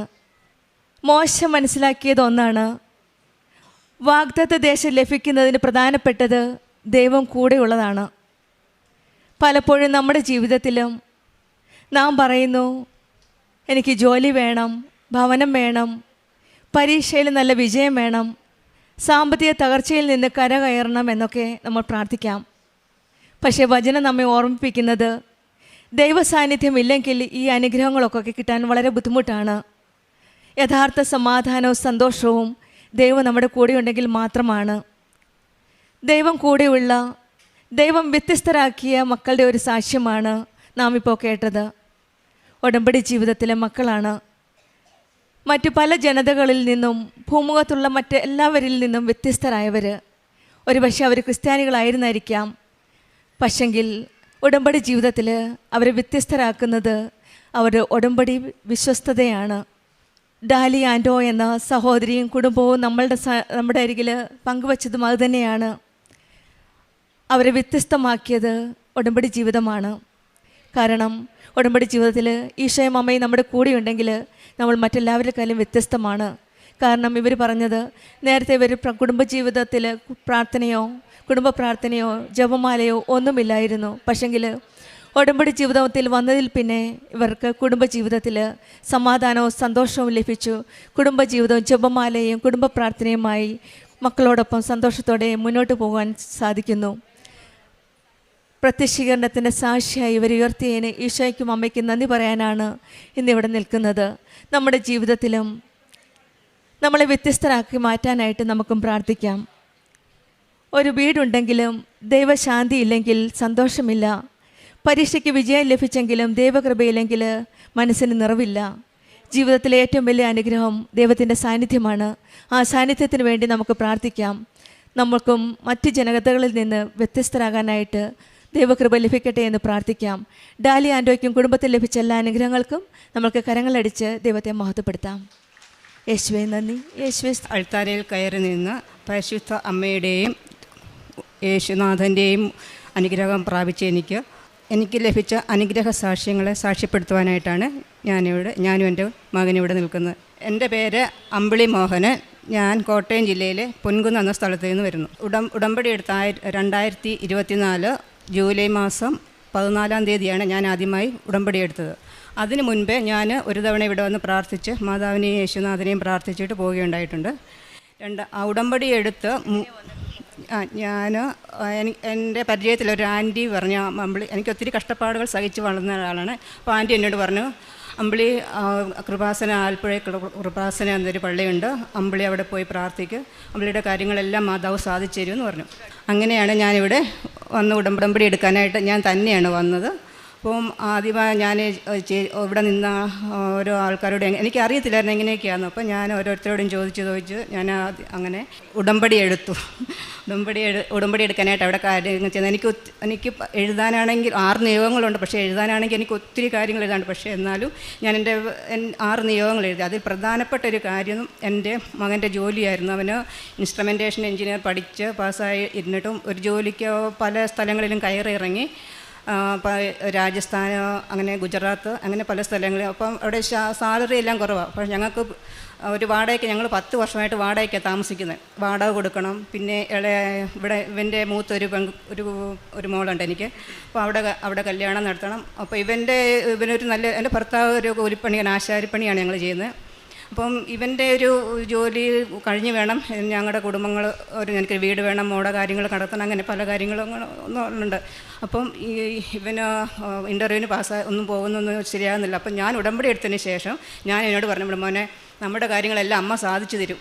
അപ്പം ഞാനിവന് ഇൻ്റർവ്യൂവിന് പോയ സമയത്ത് എനിക്ക് നിറച്ച വസ്തു കിട്ടിയ കാശ് രൂപം, ഉപ്പ്, ഉടമ്പടി ഉപ്പ്, ഇതവൻ്റെ ഞാൻ കൊടുത്തു വിടും. അപ്പോൾ നമുക്ക് അപ്പം ആ കാര്യങ്ങളെല്ലാം ഇവൻ പറയും. അപ്പോൾ ഞാനങ്ങനെ നമുക്ക് ഏജൻറ്റ് മുഖേന പോകാൻ നമുക്ക് പൈസയില്ല. അതുകൊണ്ട് ഇവൻ നേരിട്ട് ഇൻ്റർവ്യൂ ചെയ്ത് അവനെ സെലക്ഷനാക്കി അവൻ ജോലിക്ക് ഇപ്പം അവൻ പോയിട്ട് 1 വർഷമായി. അവൻ അവധിക്ക് വന്നതാണ്. കഴിഞ്ഞ ആഴ്ചയിലാണ് അവന് വന്നത്. അപ്പോൾ ആ വലിയൊരു അനുഗ്രഹം തന്ന എൻ്റെ മാതാവിനും എൻ്റെ യേശുനാഥനും കോടാനുകോടി നന്ദി. പിന്നെ എനിക്ക് എൻ്റെ മുട്ടിന് ഭയങ്കര വേദന. എനിക്ക് നേരെ നടക്കത്തില്ല, മുട്ട് മടക്കിയിരിക്കത്തില്ല. ഒരു പ്രാവശ്യം ഞാനിവിടെ വന്നിട്ട് എനിക്ക് മുട്ടേ ഇരുന്നിട്ട് എനിക്ക് എഴുന്നേക്കാൻ കഴിഞ്ഞിട്ട് എന്നെ അടുത്തിരുന്ന ആളെന്നെ പിടിച്ചു പൊക്കി എഴുന്നേൽപ്പിച്ചു. പക്ഷേ ഇപ്പം എൻ്റെ ആ മുട്ടിന് വേദന, അത് ഉടമ്പടി തൈലം പുരട്ടി ഉപ്പും കഴിച്ചതിന് ഫലമായിട്ടാണ് എൻ്റെ മുട്ടിന് വേദന മാറിക്കിട്ടിയത്. ഞാൻ എല്ലാ ദിവസവും രാവിലെ ഞാൻ എഴുന്നേറ്റ് രാവിലെ 5:30 അച്ഛൻ്റെ പ്രാർത്ഥന കൂടുന്ന സമയത്ത് ഞാൻ ഇന്ന് നെറ്റിയെ തൈലം പൂശി എൻ്റെ മുട്ടയിലും പുരട്ടി, അങ്ങനെയാണ് എൻ്റെ മുട്ടിന് വേദന പറഞ്ഞത്. എനിക്കെന്ന് പറഞ്ഞാൽ എനിക്ക് ആ മുട്ടിന് വേദന എന്ന് പറയാനില്ല. പക്ഷേ 2 വർഷമായിട്ട് തുടങ്ങിയായിരുന്നു. ഇപ്പം എനിക്ക് ആ മുട്ടിന് വേദന എന്ന് പറയാനേ ഇല്ല. പിന്നെ എൻ്റെ മകളുടെ കല്യാണക്കാര്യം, അന്ന് 10 കല്യാണം എന്ന് പറഞ്ഞാൽ 10 രൂപ പോലും എടുക്കാനില്ല. പക്ഷേ എല്ലാം ഭംഗിയായി എൻ്റെ അമ്മ മാതാവിൻ്റെ ഇടപെടൽ കൊണ്ട് എൻ്റെ കുഞ്ഞിൻ്റെ കല്യാണം നല്ല രീതിയിൽ നല്ല രീതിയിൽ എന്ന് പറഞ്ഞാൽ എനിക്ക് ഉദ്ദേശിക്കാൻ പോലും പറ്റിയില്ല. അതുപോലെ നല്ല രീതിയിൽ എൻ്റെ കുഞ്ഞിനെ കെട്ടിച്ചു വിട്ടു. പിന്നെ 1 വർഷമായി കല്യാണം കഴിഞ്ഞ് 1.5 വർഷമായി കല്യാണം കഴിഞ്ഞിട്ട്. അവിടെ ഇപ്പം അവർക്ക് അവിടെ കല്യാണം കഴിച്ച വീട്ടിൽ അവിടെ ചേട്ടനും ചേട്ടത്തിയുണ്ട്, അവർക്ക് പിള്ളേരില്ല. അപ്പോൾ അവരുടെ കല്യാണം കഴിഞ്ഞിട്ട് 6-7 വർഷമായി. അപ്പം ഇപ്പം എല്ലാവരും ചോദിക്കാൻ തുടങ്ങി ഇവർക്ക് എന്നാ പിള്ളേരില്ലാത്ത കുഞ്ഞുങ്ങളില്ലാത്തതെന്ന് എല്ലാവരും ചോദിക്കാൻ തുടങ്ങിയപ്പോൾ ഇവരോട് ചോദിച്ചു കഴിഞ്ഞപ്പം ഇവർ 1 വർഷം കഴിഞ്ഞ് മതി പിള്ളേർ എന്ന രീതിയിൽ നിന്നിട്ടും ഇവരോട് ചോദിക്കാൻ ചോദിക്കും അമ്മയെ അവരങ്ങനെ ചോദിക്കുന്നു. അപ്പം ഞാൻ പറഞ്ഞു മോനെ കല്യാണം ഞാൻ അമ്മ മാതാവിനോട് പ്രാർത്ഥിച്ചു എൻ്റെ കുഞ്ഞിന് ഇങ്ങനെ പ്രാർത്ഥിച്ച അച്ഛൻ്റെ ചൊവ്വാഴ്ചത്തെ ഉടമ്പടി ധ്യാനത്തിൽ പ്രാർത്ഥിച്ചപ്പോൾ ഞാൻ അമ്മയോട് പറഞ്ഞു അമ്മ മാതാവേ എൻ്റെ കുഞ്ഞിനൊരു കുഞ്ഞിനെ തരണേ എന്ന് പ്രാർത്ഥിച്ചു. അപ്പം ഇപ്പോൾ അവൾ ഗർഭിണിയാണ്. അപ്പോൾ അമ്മയുടെ കാരുണ്യം അവിടെ എനിക്കുണ്ടായി. പിന്നെ എനിക്ക് സ്വന്തമായിട്ടൊരു വീടില്ല. 10 വർഷമായിട്ട് ഞങ്ങൾ വാടകയ്ക്കായിരുന്നു താമസിച്ചുകൊണ്ടിരുന്നത്. ഞങ്ങൾക്ക് സ്ഥലവും വീടൊക്കെ ഉണ്ടായിരുന്നു. അതെല്ലാം ഞങ്ങളുടെ പോയതാണ്. പക്ഷേ എൻ്റെ കുഞ്ഞിൻ്റെ ഇപ്പം എൻ്റെ കുഞ്ഞ് ജോലിക്ക് പോയി അവൻ്റെ ശമ്പളം കിട്ടിക്കഴിഞ്ഞ പിന്നെ ഞാൻ 5 സെൻറ്റ് സ്ഥലം വാങ്ങിച്ചു. അത് അമ്മയോട് ഞാൻ എൻ്റെ ഈ ജപമാല റാലിയിൽ പങ്കെടുത്തായിരുന്നു. അന്നേരം അമ്മയോട് പറഞ്ഞു അമ്മേ ഞാൻ തിരിച്ച് വീട്ടിൽ വരുന്നതിന് മുമ്പ് അമ്മ എനിക്കൊരു അടയാളം കാണിച്ചു തരണം. പക്ഷേ ഞാൻ പിറ്റേ ദിവസം തന്നെ എനിക്ക് സ്ഥലത്തിനുള്ള അഡ്വാൻസ് ഞാൻ കൊടുക്കേണ്ടി. ഒരാൾ ഇങ്ങോട്ട് വന്ന് പറഞ്ഞു 5 സെൻറ്റ് സ്ഥലം കൊടുക്കാനുണ്ട് നോക്കുന്നതെന്ന് ചോദിച്ചു. പക്ഷേ ഞങ്ങൾ ഉദ്ദേശിക്കുന്നതിലും വില ഞങ്ങൾക്ക് ആ സ്ഥലം കിട്ടി. മിനിഞ്ഞാന്നാറ് ഞങ്ങളുടെ സ്ഥലത്തിൻ്റെ ആധാരം നടന്നത്. എൻ്റെ അമ്മ മാതാവ് എൻ്റെ യേശുനാഥനും തന്ന അനുഗ്രഹങ്ങൾ മാത്രം. ഞാൻ എവിടെ വേണേലും ഞാൻ എവിടെ പോയാലും എൻ്റെ കയ്യിൽ കാശ് രൂപമുണ്ട്. പിന്നെ എൻ്റെ വീട്ടിലിപ്പോൾ എൻ്റെ മക്കളും കുഞ്ഞുമക്കളുണ്ട്. മൂത്ത മകൾക്ക് 2 കുഞ്ഞുമക്കളുണ്ട്. അവർക്കും എന്തെങ്കിലും ജലദോഷമോ പനിയോ എന്തെങ്കിലും വന്നാൽ ഞാൻ പറയും ഞാൻ ഉപ്പിടും തേനും ഉപ്പും എല്ലാം കാശ് രൂപം എല്ലാം അവർക്ക് എല്ലാവർക്കും കൊണ്ട് കൊടുക്കും. ഞാൻ പറഞ്ഞു മോനെ എന്തെങ്കിലും അസുഖം വരുമ്പോൾ ആദ്യമേ ഞാൻ പറയും മോനെ ഉപ്പ് എടുത്തതാണ് വിശ്വാസപ്രമാണം. അവർക്ക് പിള്ളേരെ വരെ അവൾ വിശ്വാസപ്രമാണം അവൾ പറഞ്ഞു പഠിപ്പിക്കും. അതുപോലെ തന്നെ എൻ്റെ വീട്ടിലെ എല്ലാവരും ഇപ്പം അമ്മ മാതാവിന് യേശുനാഥൻ്റെയും രാവിലെ പ്രാർത്ഥിക്കും. ഞാൻ സമയത്ത് എൻ്റെ ചേട്ടൻ പോലും ഭയങ്കര ഹിന്ദു വിശ്വാസിയായിരുന്നു. എൻ്റെ ചേട്ടൻ പോലും ഞാൻ കൂടെ ഇരുന്ന് ഞാൻ പ്രാർത്ഥിക്കുന്ന സമയത്ത് എൻ്റെ കൂടെ വന്നിരിക്കും. എൻ്റെ കുഞ്ഞാണ് എൻ്റെ മോന്, അവൻ്റെ കാര്യങ്ങൾ അവൻ പറയും. എൻ്റെ പേര് അനന്തു. ഞാൻ ഇൻസ്ട്രുമെൻ്റ് എഞ്ചിനീയറാണ്. ഞാൻ 2022 എഞ്ചിനീയറിംഗ് പാസ്സാവുന്നത്. അത് കഴിഞ്ഞ് 2 വർഷത്തോളം ഞാൻ ഇന്ത്യയിൽ തന്നെ വർക്ക് ചെയ്ത്. പക്ഷേ എൻ്റെ എയിം തന്നെ എങ്ങനെയെങ്കിലും ഗൾഫിൽ പോവുക, പൈസ ഉണ്ടാക്കുന്നതായിരുന്നു. പക്ഷേ അങ്ങനെ ഇൻ്റർവ്യൂകളൊന്നും വരുന്നില്ല. ഒരു പർട്ടിക്കുലർ ടൈമിൽ പെട്ടെന്നൊരു ഇൻ്റർവ്യൂ മൾട്ടിനാഷണൽ കമ്പനി ഇൻ്റർവ്യൂ വന്നു. പക്ഷേ എനിക്ക് ഭയങ്കര ഓവർ കോൺഫിഡൻസ് ആയിരുന്നു. ഞാൻ പോയാൽ കിട്ടും എന്നുള്ളൊരു ഭയങ്കര കോൺഫിഡൻസ് ആയിരുന്നു. ഞാൻ അങ്ങനെ എറണാകുളത്ത് ഇൻ്റർവ്യൂ പോയി. ഞാൻ മൊത്തം 10 പേര് ആദ്യമൊരു മൊത്തം 10-20 പേർ ഇരിപ്പുണ്ട്. അതിനകത്ത് സെക്ഷനായിട്ട് വിളിച്ചുകൊണ്ടിരിക്കുക. ആദ്യമൊരു 10 പേരെ വിളിച്ച് ഞാനിരിക്കുന്നത് 9ാമത്തെ സീറ്റിലാണ് ഇരിക്കുന്നത്. അങ്ങനെ 8 പേര് ഇൻ്റർവ്യൂ കഴിഞ്ഞു. ആരൊക്കെയോ പാസ്സായി, ആരൊക്കെയോ ഫെയിലായി, അതൊന്നും എനിക്ക് ഓർമ്മയില്ല. എൻ്റെ സെക്ഷൻ വന്ന് തൊട്ട് 8ാമത്തെ ആൾ വിളിച്ചപ്പോഴത്തേന് എനിക്ക് പെട്ടെന്ന് ടെൻഷനായി. അപ്പം അതിന് വിറയ്ക്കുന്നു, എന്താണെന്നറിയത്തില്ല, ഭയങ്കരമായൊരു സിറ്റുവേഷന്. അപ്പോൾ അടുത്ത എന്നെ വിളിച്ചു, എൻ്റെ പേര് വിളിച്ച് സെൽഫ് ഇൻട്രൊഡക്ഷൻ പറഞ്ഞപ്പോൾ തന്നെ പുള്ളിക്ക് മനസ്സിലായി എന്നെ കൊണ്ട് പറ്റത്തില്ലെന്ന്. അങ്ങനെ എൻ്റെ കഴിഞ്ഞ് പൊക്കോളം പറഞ്ഞു, വെയിറ്റ് ലിസ്റ്റാണെന്നും പറഞ്ഞു. പക്ഷേ അപ്പോഴെനിക്ക് മനസ്സിലായി കിട്ടത്തില്ലെന്ന്. ഞാനത് ഉപേക്ഷിച്ച് പോയി. അങ്ങനെ 3-4 മാസം പിന്നെയും വീട്ടിൽ ഇരുന്നു. അത് കഴിഞ്ഞ് വേറൊരു ഇൻ്റർവ്യൂ വന്നു, ഖത്തറിലോട്ടുള്ള. അതിൻ്റെ ഇൻ്റർവ്യൂ അറ്റൻഡ് ചെയ്തു. പക്ഷേ അതിൻ്റെ ഒരു പ്രശ്നം വെച്ചാൽ അത് 5 വർഷം കോൺട്രാക്റ്റ് ഉണ്ട്. എൻ്റെ ഓരോ സീനിയേഴ്സ് അവിടെ വർക്ക് ചെയ്യുന്നുണ്ട്. പക്ഷേ അവർ പറയുന്നു വേറെ എവിടെയും കിട്ടിയില്ലെങ്കിൽ മാത്രം അവിടെ വന്നാൽ മതി, അത്രയും ബെറ്റർ കമ്പനി അല്ല, നീ വേറെ കിട്ടിയില്ലെങ്കിൽ മാത്രം വന്നാൽ മതി എന്ന് പറഞ്ഞു. ഞാനവിടെ പാസ്പോർട്ടും കൊടുത്ത് എല്ലാം കഴിഞ്ഞ് തിരിച്ച് വീട്ടിൽ വന്നു. പക്ഷേ അവർ വിളിക്കുന്നില്ല, വിസ വന്നില്ല എന്ന് പറഞ്ഞുകൊണ്ടിരുന്നിട്ട് വിളിക്കുന്നേ ഇല്ല. അങ്ങനെ എന്താ ചെയ്യേണ്ടതെന്ന് അറിയാതിരുന്ന സമയത്ത്, പക്ഷേ ഞാൻ ആദ്യം പോയ കമ്പനി അടിപൊളി കമ്പനിയായിരുന്നു. എൻ്റെ സീനിയേഴ്സ് വർക്കിംഗ് ചെയ്യുന്നുണ്ട്, അവരെല്ലാം പറഞ്ഞിട്ട് ബെറ്റർ കമ്പനിയാണ്, ഇവിടെ വന്നു കഴിഞ്ഞാൽ നിനക്ക് ഗ്രോത്ത് ഉണ്ട്, സോ നീ നോക്കെന്ന് പറഞ്ഞു. പക്ഷേ ആ കമ്പനി കിട്ടിയില്ല. സെക്കൻഡ് കമ്പനിയിൽ പോയിട്ടും കാര്യമില്ല, പക്ഷേ ഞാൻ കൊടുത്തു. ഇങ്ങനെ ഇരുന്ന സമയത്താണ് ആദ്യത്തെ കമ്പനി പിന്നെയും ഇൻ്റർവ്യൂ വന്നു. അപ്പോൾ എനിക്കൊരു കോൺഫിഡൻസ് പോയി നോക്കാം. പക്ഷേ പാസ്പോർട്ട് ഓൾറെഡി ഞാൻ 2ാമത്തെ കമ്പനി സബ്മിറ്റ് ചെയ്തായിരുന്നു. അപ്പം ഞാൻ അവരെ വിളിച്ച് ചോദിച്ചു. ശരിക്കും അങ്ങനെ തരത്തില്ല, അവർ ഓൾറെഡി സബ്മിറ്റ് ചെയ്ത് കഴിഞ്ഞാൽ പിന്നെ അവർ തിരിച്ച് തരത്തില്ല. അതൊരു ഏജൻസിയും കൂടെ ആയിരുന്നു. അപ്പോൾ ഞാൻ ചോദിച്ച് മാഡം തിരിച്ചു തരാമോ ഇങ്ങനെ. അപ്പോൾ അവർ പെട്ടെന്ന് തന്നെ പറഞ്ഞു കുഴപ്പമില്ല വെച്ചോ, ഞാൻ വിസ വരുവാണെങ്കിൽ വിളിച്ചോളാം, അതുവരെ പാസ്പോർട്ട് വെച്ചോളാം പറഞ്ഞു. ഞാനപ്പോൾ പെട്ടെന്ന് തന്നെ പോയി പാസ്പോർട്ട് മേടിച്ച് ഈ കമ്പനി പോയി. ഈ കമ്പനി പോകുമ്പം അമ്മ ഉടമ്പടി എടുത്തിട്ടുണ്ടായിരുന്നു. അമ്മയുടെ ഉടമ്പടിയിൽ അമ്മ എഴുതിയിട്ടുണ്ടായിരുന്നു എൻ്റെ ഗൾഫിൽ പോകുന്ന കാര്യം. അമ്മ ഇപ്പം എൻ്റെ ഒരു പേപ്പറിൽ ഉപ്പും കാശ് രൂപം തന്നിട്ടുണ്ടായിരുന്നു. ഞാനത് പേഴ്സ് വെച്ചിട്ടുണ്ടായിരുന്നു. അപ്പോൾ അമ്മ പറഞ്ഞിട്ട് നീ കയറി ചെല്ലുന്ന സമയത്ത് എവിടെയെങ്കിലും ഇരിക്കുന്ന സമയത്താണെങ്കിൽ കുറച്ച് ഉപ്പ് ഇങ്ങനെ നിലത്തിട്ടു എന്നിട്ട് പ്രാർത്ഥിക്കണം എന്ന് പറഞ്ഞു. അപ്പോൾ ഞാനത് കുറേ വെയിറ്റിംഗ് റൂമുണ്ട്, ഒരു 100-200 പേര് ഇരിക്കുന്ന കുറേ സീറ്റ് ഇരിക്കുന്ന ഒരു വെയിറ്റിംഗ് റൂമുണ്ട്. അവിടെ പോയിട്ട് എനിക്ക് ആകെപ്പാടെയും നന്മ നിറഞ്ഞു പറയുമ്പോൾ മാത്രമേ എനിക്കറിയത്തുള്ളൂ, വേറെ പ്രാർത്ഥനയൊന്നും ശരിക്കറിയത്തില്ല. ഞാനത് പ്രാർത്ഥിച്ചിട്ട് കുറച്ച് ഉപ്പെടുത്ത് ഇങ്ങനെ ചെറുതായിട്ടും തൂക്കിയിട്ട് കാശുരൂപം കൈ വിചരിച്ചിട്ട് ഞാൻ ഇങ്ങനെ പ്രാർത്ഥിച്ചു, മാതാവേ കൂടുണ്ടായിരിക്കണേ, ഒന്ന് വന്ന് ഫെയിലായതാണ്, ഇനി ഫെയിലായി കഴിഞ്ഞാൽ വേറെ വഴിയൊന്നുമില്ല, ഓൾറെഡി ഉള്ള ജോലിയെല്ലാം കളഞ്ഞിട്ടാണ് വന്നിരിക്കുന്നത് ഗൾഫിന് പോകാൻ വേണ്ടി, ഇതോടെ കിട്ടിയില്ലെങ്കിൽ പ്രശ്നമാകും എന്ന് ഞാനിങ്ങനെ മാതാവിനോട് പറഞ്ഞു. അപ്പോൾ ഞാനത് ഈ ലെഫ്റ്റ് സൈഡിൽ പോക്കറ്റിൽ കാശുരൂപം ഇട്ടിട്ട് ഞാൻ കയറി ചെന്നു കഴിഞ്ഞപ്പം മൊത്തം 10 പേരിരിക്കുക. 10 പേരിൽ പഴയ പോലെ തന്നെ 9ാം നമ്പർ സീറ്റ് എനിക്ക് കിട്ടി. ബാക്കി മൊത്തം 10 പേര് എൻ്റെ നമ്പർ വന്നു. ഞാൻ ഭയങ്കര അപ്പം കോൺഫിഡൻ്റ് ആയിരുന്നു. ഞാൻ കയറി ചെന്ന് സെൽഫ് ഇൻട്രൊഡക്ഷൻ പറഞ്ഞു, ഓക്കെ. പക്ഷേ പുള്ളി കൂടുതൽ ക്വസ്റ്റ്യൻ തന്നെ, ബാക്കിയുള്ളവരോട് നല്ല ക്വസ്റ്റ്യൻ ചോദിക്കുന്നുണ്ട്, എന്നോട് വലിയ ക്വസ്റ്റ്യൻ ചോദിക്കുന്നില്ല. ജസ്റ്റ് സെൽഫ് ഇൻട്രൊഡക്ഷൻ, കുറച്ച് സേഫ്റ്റി ക്വസ്റ്റ്യൻ, അങ്ങനെ കുറച്ച് കാര്യങ്ങളൊക്കെ ചോദിക്കുന്നുള്ളൂ. അപ്പോൾ പുള്ളി ഓക്കെ യു സെലക്റ്റഡ് എന്ന് സൈൻ ഇട്ടു. അപ്പോൾ ഞാൻ പെട്ടെന്ന് എന്താണെന്ന് അറിയത്തില്ല. പക്ഷേ പോയ 10 പേരിലും 4 പേരെ സെലക്ട് ആയിട്ടുള്ളൂ, 6 പേര് അപ്പോഴും ഫെയിലാണ്. അതും എനിക്കൊരു അത്ഭുതം തന്നെയായിരുന്നു. എൻ്റെ കയ്യിൽ അന്ന് കാശുരൂപം ഇല്ലായിരുന്നെങ്കിൽ അതും ഫെയിലായിരുന്നു ഞാനന്ന്. പക്ഷേ എന്തോ ഒരു അത്ഭുതം അന്നുണ്ടായി, ഞാൻ രക്ഷപ്പെട്ടു അവിടുന്ന്. മീൻസ് ഇവിടെ മാത്രമല്ല എനിക്ക് ഇൻ്റർവ്യൂ, എനിക്ക് മെഡിക്കലും കഴിഞ്ഞു, വിസ എല്ലാം കിട്ടി ഞാൻ അബുദാബി ചെന്നു. അവിടെ ഞങ്ങൾക്ക് ക്ലയൻറ്റ് ഇൻ്റർവ്യൂ ഉണ്ട്. ഇവിടുത്തെ ഇൻ്റർവ്യൂ മാത്രമല്ല, അവിടെ ക്ലയൻറ്റ് ഇൻ്റർവ്യൂ ഉണ്ട്. ആ ക്ലയൻറ്റ് ഇൻ്റർവ്യൂ പാസ്സായി മാത്രമേ ഞങ്ങൾക്ക് അവിടെ ഓതറൈസേഷൻ വർക്ക് എടുത്ത് ചെയ്യാനുള്ള ഓതറൈസേഷൻ കിട്ടത്തുള്ളൂ. അവിടെ ചെന്ന് കഴിയുമ്പോഴും അതൊരു പ്രശ്നമാണ്. അവിടെ ചെന്ന് ഞങ്ങൾ 7 പേരാണ് ചെല്ലുന്നത്. അവിടെ ചെന്ന് കഴിഞ്ഞ് ബാക്കി 6 പേരോട് ചോദിച്ച് എന്നോട് വന്നപ്പോൾ എല്ലായിട്ട് കോർ ക്വസ്റ്റ്യൻ ചോദിച്ചൊന്നുമില്ല. എന്നോട് കുറച്ച് സേഫ്റ്റി ക്വസ്റ്റ്യൻസും അങ്ങനത്തെ ക്വസ്റ്റ്യൻസ് ചോദിച്ചിട്ട് പിന്നെ കുറച്ച് ടാസ്ക് വന്നു ചെക്ക് ചെയ്യാനൊക്കെ. അതെല്ലാം ഈസി ആയിരുന്നു. അതെല്ലാം ചെയ്തതും പാസ്സായി. ഒറ്റ അറ്റംപ്റ്റിൽ തന്നെ പാസ്സായി. ടോട്ടൽ 3 അറ്റംപ്റ്റ് ഉണ്ട്. ഫസ്റ്റ് അറ്റംപ്റ്റ് തന്നെ പാസ്സായി. അങ്ങനെ ഓതറൈസേഷനും കിട്ടി, ജോലിക്ക് ജോയിൻ ചെയ്തു. ഇതാണ് എൻ്റെ ഒരു അത്ഭുതം. ഈ ഒരു അത്ഭുതം തന്നെ ഒരു ഫ്രണ്ടിന് ഹെൽപ്പ് ചെയ്തിട്ടുണ്ട്. എങ്ങനെയാണെന്ന് വെച്ചാൽ ഞങ്ങൾക്ക് ടോട്ടൽ 3 അറ്റംപ്റ്റാണ് ഉള്ളത്. 3 അറ്റംപ്റ്റും പാസ്സായില്ലെങ്കിൽ ഞങ്ങൾ അവിടുന്ന് റിജക്റ്റ് ചെയ്യും, തിരിച്ച് നാട്ടിലോട്ടയക്കും. എൻ്റെ ഒരു കൂട്ടുകാരുണ്ട്, പാലക്കാടുകാരാണ്, പേരും പറയുന്നില്ല. അവന് 3 അറ്റംപ്റ്റും ഫെയിലായി. അവന് ഇനി നാട്ടിൽ പറഞ്ഞു വിടുമെന്ന് പറഞ്ഞിരിക്കുമ്പോൾ പെട്ടെന്നൊരു അവിടെ ഒരു ഇൻ്റർവ്യൂ ഉണ്ടെന്ന്. അപ്പം അവൻ എന്നോടൊന്ന് പറഞ്ഞു, എടാ എന്താ ചെയ്യുക, ഒരു രക്ഷയിൽ ഇനി നാട്ടിൽ പോയി കഴിഞ്ഞാൽ നാണക്കേട് വന്നു പറഞ്ഞു.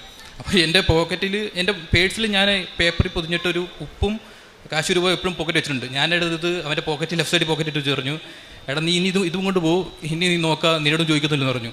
പക്ഷെ അവന് ക്വസ്റ്റ്യനും എല്ലാം അറിയാം, ആൻസർ എല്ലാം അറിയാം. പക്ഷേ അവന് വെപ്രാളാണ്, ബബ്ബാന്ന് വെച്ചുകൊണ്ടിരിക്കും, ഭയങ്കര വെപ്രാളാണ്. അതാണ് പ്രശ്നം. അവനതുകൊണ്ട് ഇൻ്റർവ്യൂ പോയി, അവന് പാസ്സായി കഴിഞ്ഞിട്ട് അവനോട് പറഞ്ഞു, നീ എന്താ എനിക്ക് തന്നേന്ന് ചോദിച്ചുകൊണ്ടിരിക്കും. എന്താ നീ തന്നത്, അതെനിക്കും വേണം എന്ന് പറഞ്ഞു. എത്ര പൈസ ആണ് തരാൻ പറഞ്ഞു. ഞാൻ പൈസ അല്ലടാ, അതൊരു കാര്യം പറഞ്ഞിട്ട് ഞാൻ കാര്യം പറഞ്ഞെടുത്തു. അവൻ പറഞ്ഞു, തിരിച്ച് നീ നാട്ടിൽ പോയി ലീവിന് വന്നാണ്, തിരിച്ച് നീ വരുമ്പോൾ എനിക്കും ഇതുപോലെ ഒരെണ്ണം തരണം, എത്ര പൈസ കുഴപ്പമില്ല, ആ പൈസ ഒന്നുമില്ല, ഞാൻ കൊണ്ടു തരാടാന്ന് പറഞ്ഞു. ഇതാണ് എൻ്റെ ലൈഫിൽ നടന്ന അത്ഭുതമാണ്. മാതാവിനോട് എന്തെങ്കിലും ഞാൻ നന്ദി രേഖപ്പെടുത്തും. പ്രേക്ഷിത പ്രവർത്തനം, ഞാൻ പത്രങ്ങൾ മേടിച്ച് പത്രങ്ങൾ ഇവിടുന്ന് കൊണ്ടുപോയി തൈലം, എല്ലാ പത്രത്തിലും ഞാൻ തൈലം പുരട്ടി വിശ്വാസ പ്രമാണം ചൊല്ലി ഓരോ വീടുകളിലും കയറി ഇറങ്ങി. ഞാൻ കൊടുത്ത ആരും ഇതുവരെ പത്രം വേണ്ട എന്ന് നിരസിച്ചിട്ടില്ല. എല്ലാവരും ഞാൻ പ്രാർത്ഥിച്ച, മാതാവേ ഞാൻ കൊടുക്കുന്ന ഈ പത്രം കൊണ്ട് ആർക്കെങ്കിലും ഒരാൾക്കേലും രോഗസൗഖ്യം ഉണ്ടാകണേ എന്ന് പ്രാർത്ഥിച്ചിട്ടാണ് ഞാൻ കൊടുക്കുന്നത്. പിന്നെ എന്നെക്കൊണ്ട് പറ്റുന്ന രീതിയിൽ എനിക്ക് അധികം സഹായിക്കാനോ സാമ്പത്തികമായിട്ട് സഹായിക്കില്ല എങ്കിലും എന്നെക്കൊണ്ട് പറ്റുന്ന രീതിയിൽ ഞാൻ എന്നെ സഹായം ചോദിക്കുന്ന വരുന്നിടത്ത് ഞാൻ തേടിപ്പിടിച്ച് ചെല്ലാനില്ല, എനിക്ക് അതിനുള്ള ഇല്ല. അതുകൊണ്ട് ആര് സഹായം ചോദിച്ചാലും ഇല്ല എന്ന് ആരെ ഞാൻ പറഞ്ഞു വിട്ടിട്ടില്ല. പിന്നെ ആശുപത്രിയിൽ ഞാൻ ചോറും പൊതി ഉണ്ടാക്കിക്കൊണ്ട് കൊടുക്കാൻ എന്നെക്കൊണ്ട് പറ്റിയിട്ടില്ല. അതുകൊണ്ട് ഞാൻ വാങ്ങിച്ച് പോകുന്ന സമയങ്ങളെല്ലാം ചോറ് പിന്നെ പൊതിച്ചോറ് കൊടുക്കാറുണ്ട്. പിന്നെ എൻ്റെ അടുത്തുള്ളൊരു ചേച്ചിക്ക് ഒരു അപ്പച്ചനുണ്ട്. അപ്പച്ചന് ക്യാൻസറുള്ള അപ്പച്ചൻ്റെ അടുത്ത് ഞാൻ ഇടയ്ക്ക് പോവുകയും അപ്പച്ചന് വേണ്ട സഹായം ചെയ്തു കൊടുക്കുകയൊക്കെ ചെയ്യാറുണ്ട്. പിന്നെ എനിക്ക് തന്ന എല്ലാ അനുഗ്രഹങ്ങൾക്കും എൻ്റെ അമ്മ മാതാവിനും യേശുവിനും കോടാനുകോടി നന്ദി. എനിക്ക് ഭയങ്കര ദേഷ്യമുള്ള ഒരാളായിരുന്നു. പക്ഷെ എന്നാ പറഞ്ഞാലും എനിക്ക് പെട്ടെന്ന് ദേഷ്യം വരുന്ന ഒരാൾ. ഇപ്പോൾ എൻ്റെ ആ ദേഷ്യം മാറിപ്പോൾ എന്നെ എല്ലാവരോടും സൗമനസ്യത്തോടെ ഇടപെടാനും ഒക്കെ ഉള്ള ഒരു പ്രത്യേക അനുഗ്രഹം എനിക്ക് കിട്ടിയിട്ടുണ്ട്. ഞാൻ എല്ലാ ദിവസവും കൊന്ത വായിക്കും. ഒരു രാവിലെ കൊന്ത ചൊല്ലും, വൈകുന്നേരം കൊന്ത ചൊല്ലും, ബൈബിൾ വായിക്കും. അച്ഛൻ്റെ ടോക്ക് ഞാൻ എല്ലാ ദിവസവും, പിന്നെ നമ്മുടെ സാക്ഷ്യങ്ങൾ എല്ലാ ദിവസവും ഞാനൊരു 3 4 പേര് എല്ലാ ദിവസവും സാക്ഷ്യങ്ങൾ കേൾക്കാറുണ്ട്. പിന്നെ ചൊവ്വാഴ്ചകളിൽ ഈ പ്രാർത്ഥന സമയത്ത്, അച്ഛൻ്റെ പ്രാർത്ഥന സമയത്ത് എന്നെ ഫോൺ വിളിക്കുക, ആരും ഫോൺ വിളിക്കുന്ന പോലെ എനിക്ക് ദേഷ്യമാണ്. ഞാൻ സൈലൻ്റ് ആക്കി വെച്ചിട്ടാണ് ഞാൻ അത് ഫോണ് അച്ഛൻ്റെ പ്രാർത്ഥന കൂടാറുള്ളത്. എനിക്ക് ഇത്രയും അനുഗ്രഹങ്ങൾ തന്ന എൻ്റെ ഈശോയ്ക്കും എൻ്റെ അമ്മയ്ക്കും കോടാനുകോടി നന്ദി. ഇനിയും എൻ്റെ കുടുംബത്തെ അമ്മ കാത്തോളണേ എന്ന് മാത്രമാണ് എൻ്റെ പ്രാർത്ഥന. മുൻപിലും പിൻപിലും അവിടുന്ന് എനിക്ക് കാവൽ നിൽക്കുന്നു, അവിടുത്തെ കരം എൻ്റെ മേലുണ്ട്. സങ്കീർത്തനം 139 5-ാം വചനമാണ്. ദൈവം നമ്മുടെ ജീവിതത്തിൻ്റെ എല്ലാ ഭാഗങ്ങളിലും ഉണ്ട്. പിന്നിലും മുന്നിലും, കഴിഞ്ഞ കാലത്തിലും വരാനിരിക്കുന്ന കാലത്തിലും എല്ലാം അറിയുന്ന ദൈവം നമ്മുടെ കൂടെയുണ്ട്.